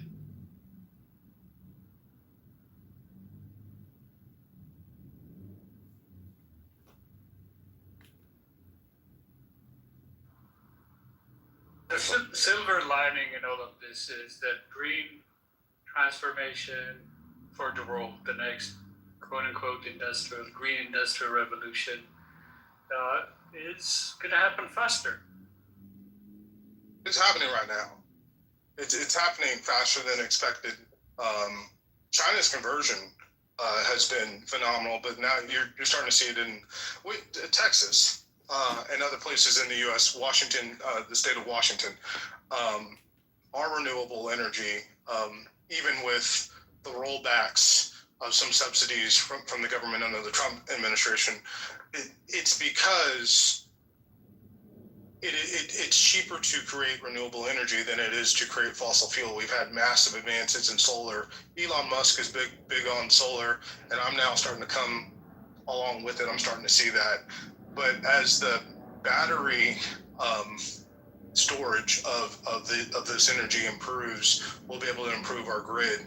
You're also Ford is also moving into some of this technology with storing it for data centers and such. So I think we're going to accelerate a lot faster on the renewable energy sector than anybody thought previously.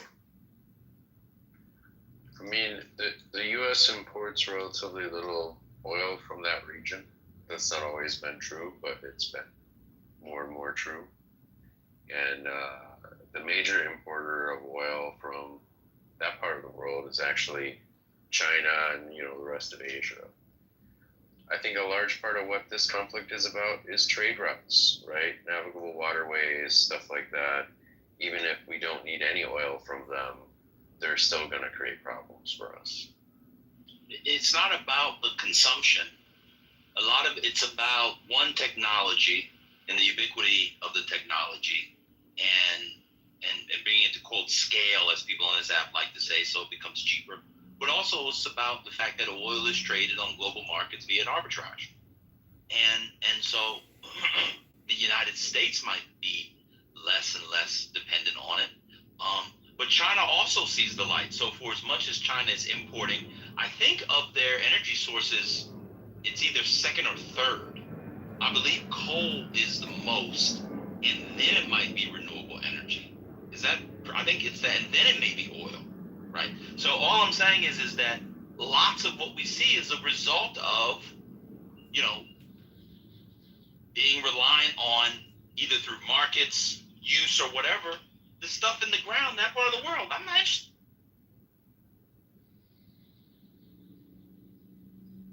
Well, it's still going to be a trade route, right?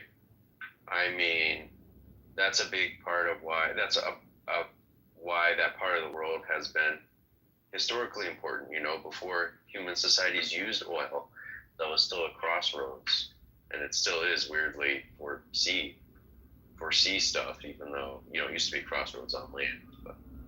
Well, I mean, to some degree, but I don't think the man you voted for made the trade route part of it worse.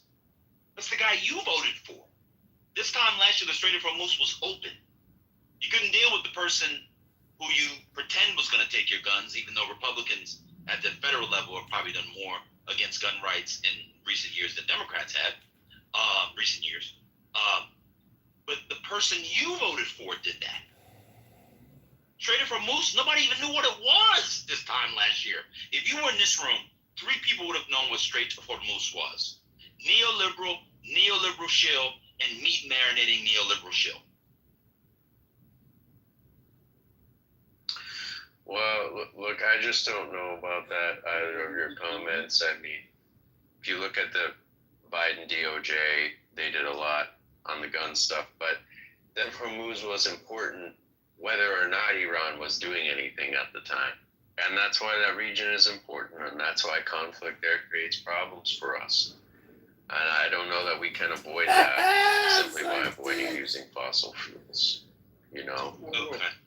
Well, hold on. What do you mean? You don't know that the reduction of, and it's good to see you, Jason. You don't understand that the reduction of global demand. Stop lying to people. Good to see Jason Dusek. What's it ever good to see Jason Dusek? Y'all gotta stop lying to people. Well, I'm being cordial, I guess. Yeah, I like white folks, so it's good to see you, Jason.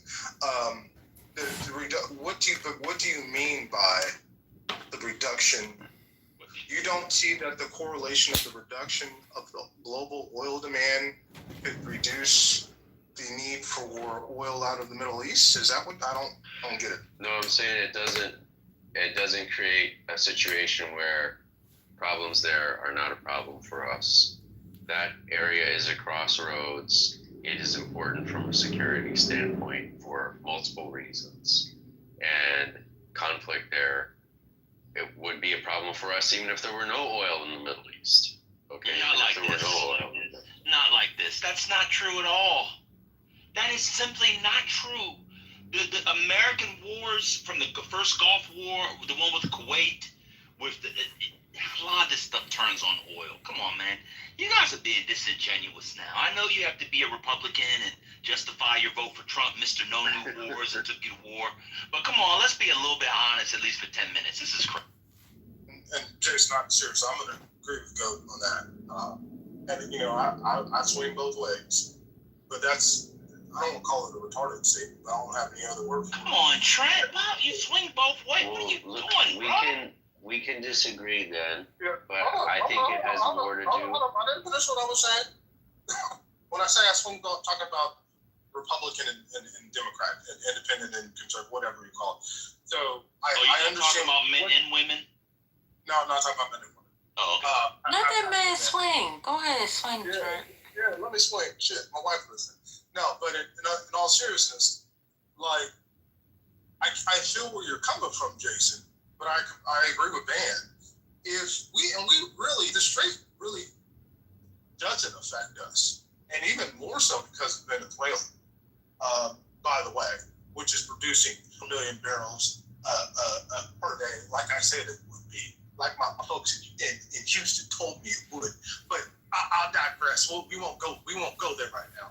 But our oil production now, our oil demand now, I think is about 20 million barrels a day. It's up from 18 million barrels a day. China has reduced their oil demand by about 5%. I don't know what their demand per day is. But if we had where Trump, where I disagree with the administration is taking away the EV subsidies, because if you had the EV subsidies, we'd have even less demand for oil and conflict, and wouldn't have to spend $1.5 trillion on fucking defense, trying to defend the world and the Hormuz Strait. Well, go ahead. All right. So I've said that I'm from Libya. I work in an BIA, which is a new team. You know that the shell of the airport, the top is steel structure, the roof itself. We used to import steel structure in a container from China for $2,500. Guess how much is it today? Can somebody guess? 5? 8. And you can't import it because of timeline. We had to import it through the land. It has to be shipped on a container, on a trolleys or whatever you call it. It's crazy. Yeah, I don't know. We're kind of debating reality.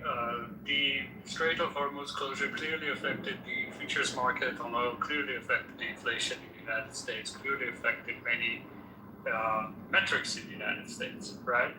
Whether I agree that the Strait of Hormuz is, whether there is oil and whether there isn't oil is an important trade route, I agree with that. But there is a significant exposure to oil currently, as it stands today, which transition to a greener economy would lessen that exposure, wouldn't it?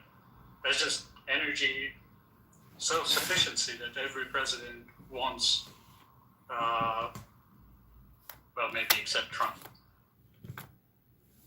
Yeah, I mean, both of these things can be true at the same time, right?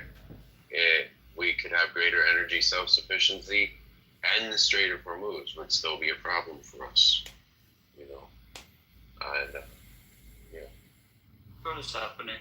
Okay, so is greater energy self-sufficiency through transition to green technologies good?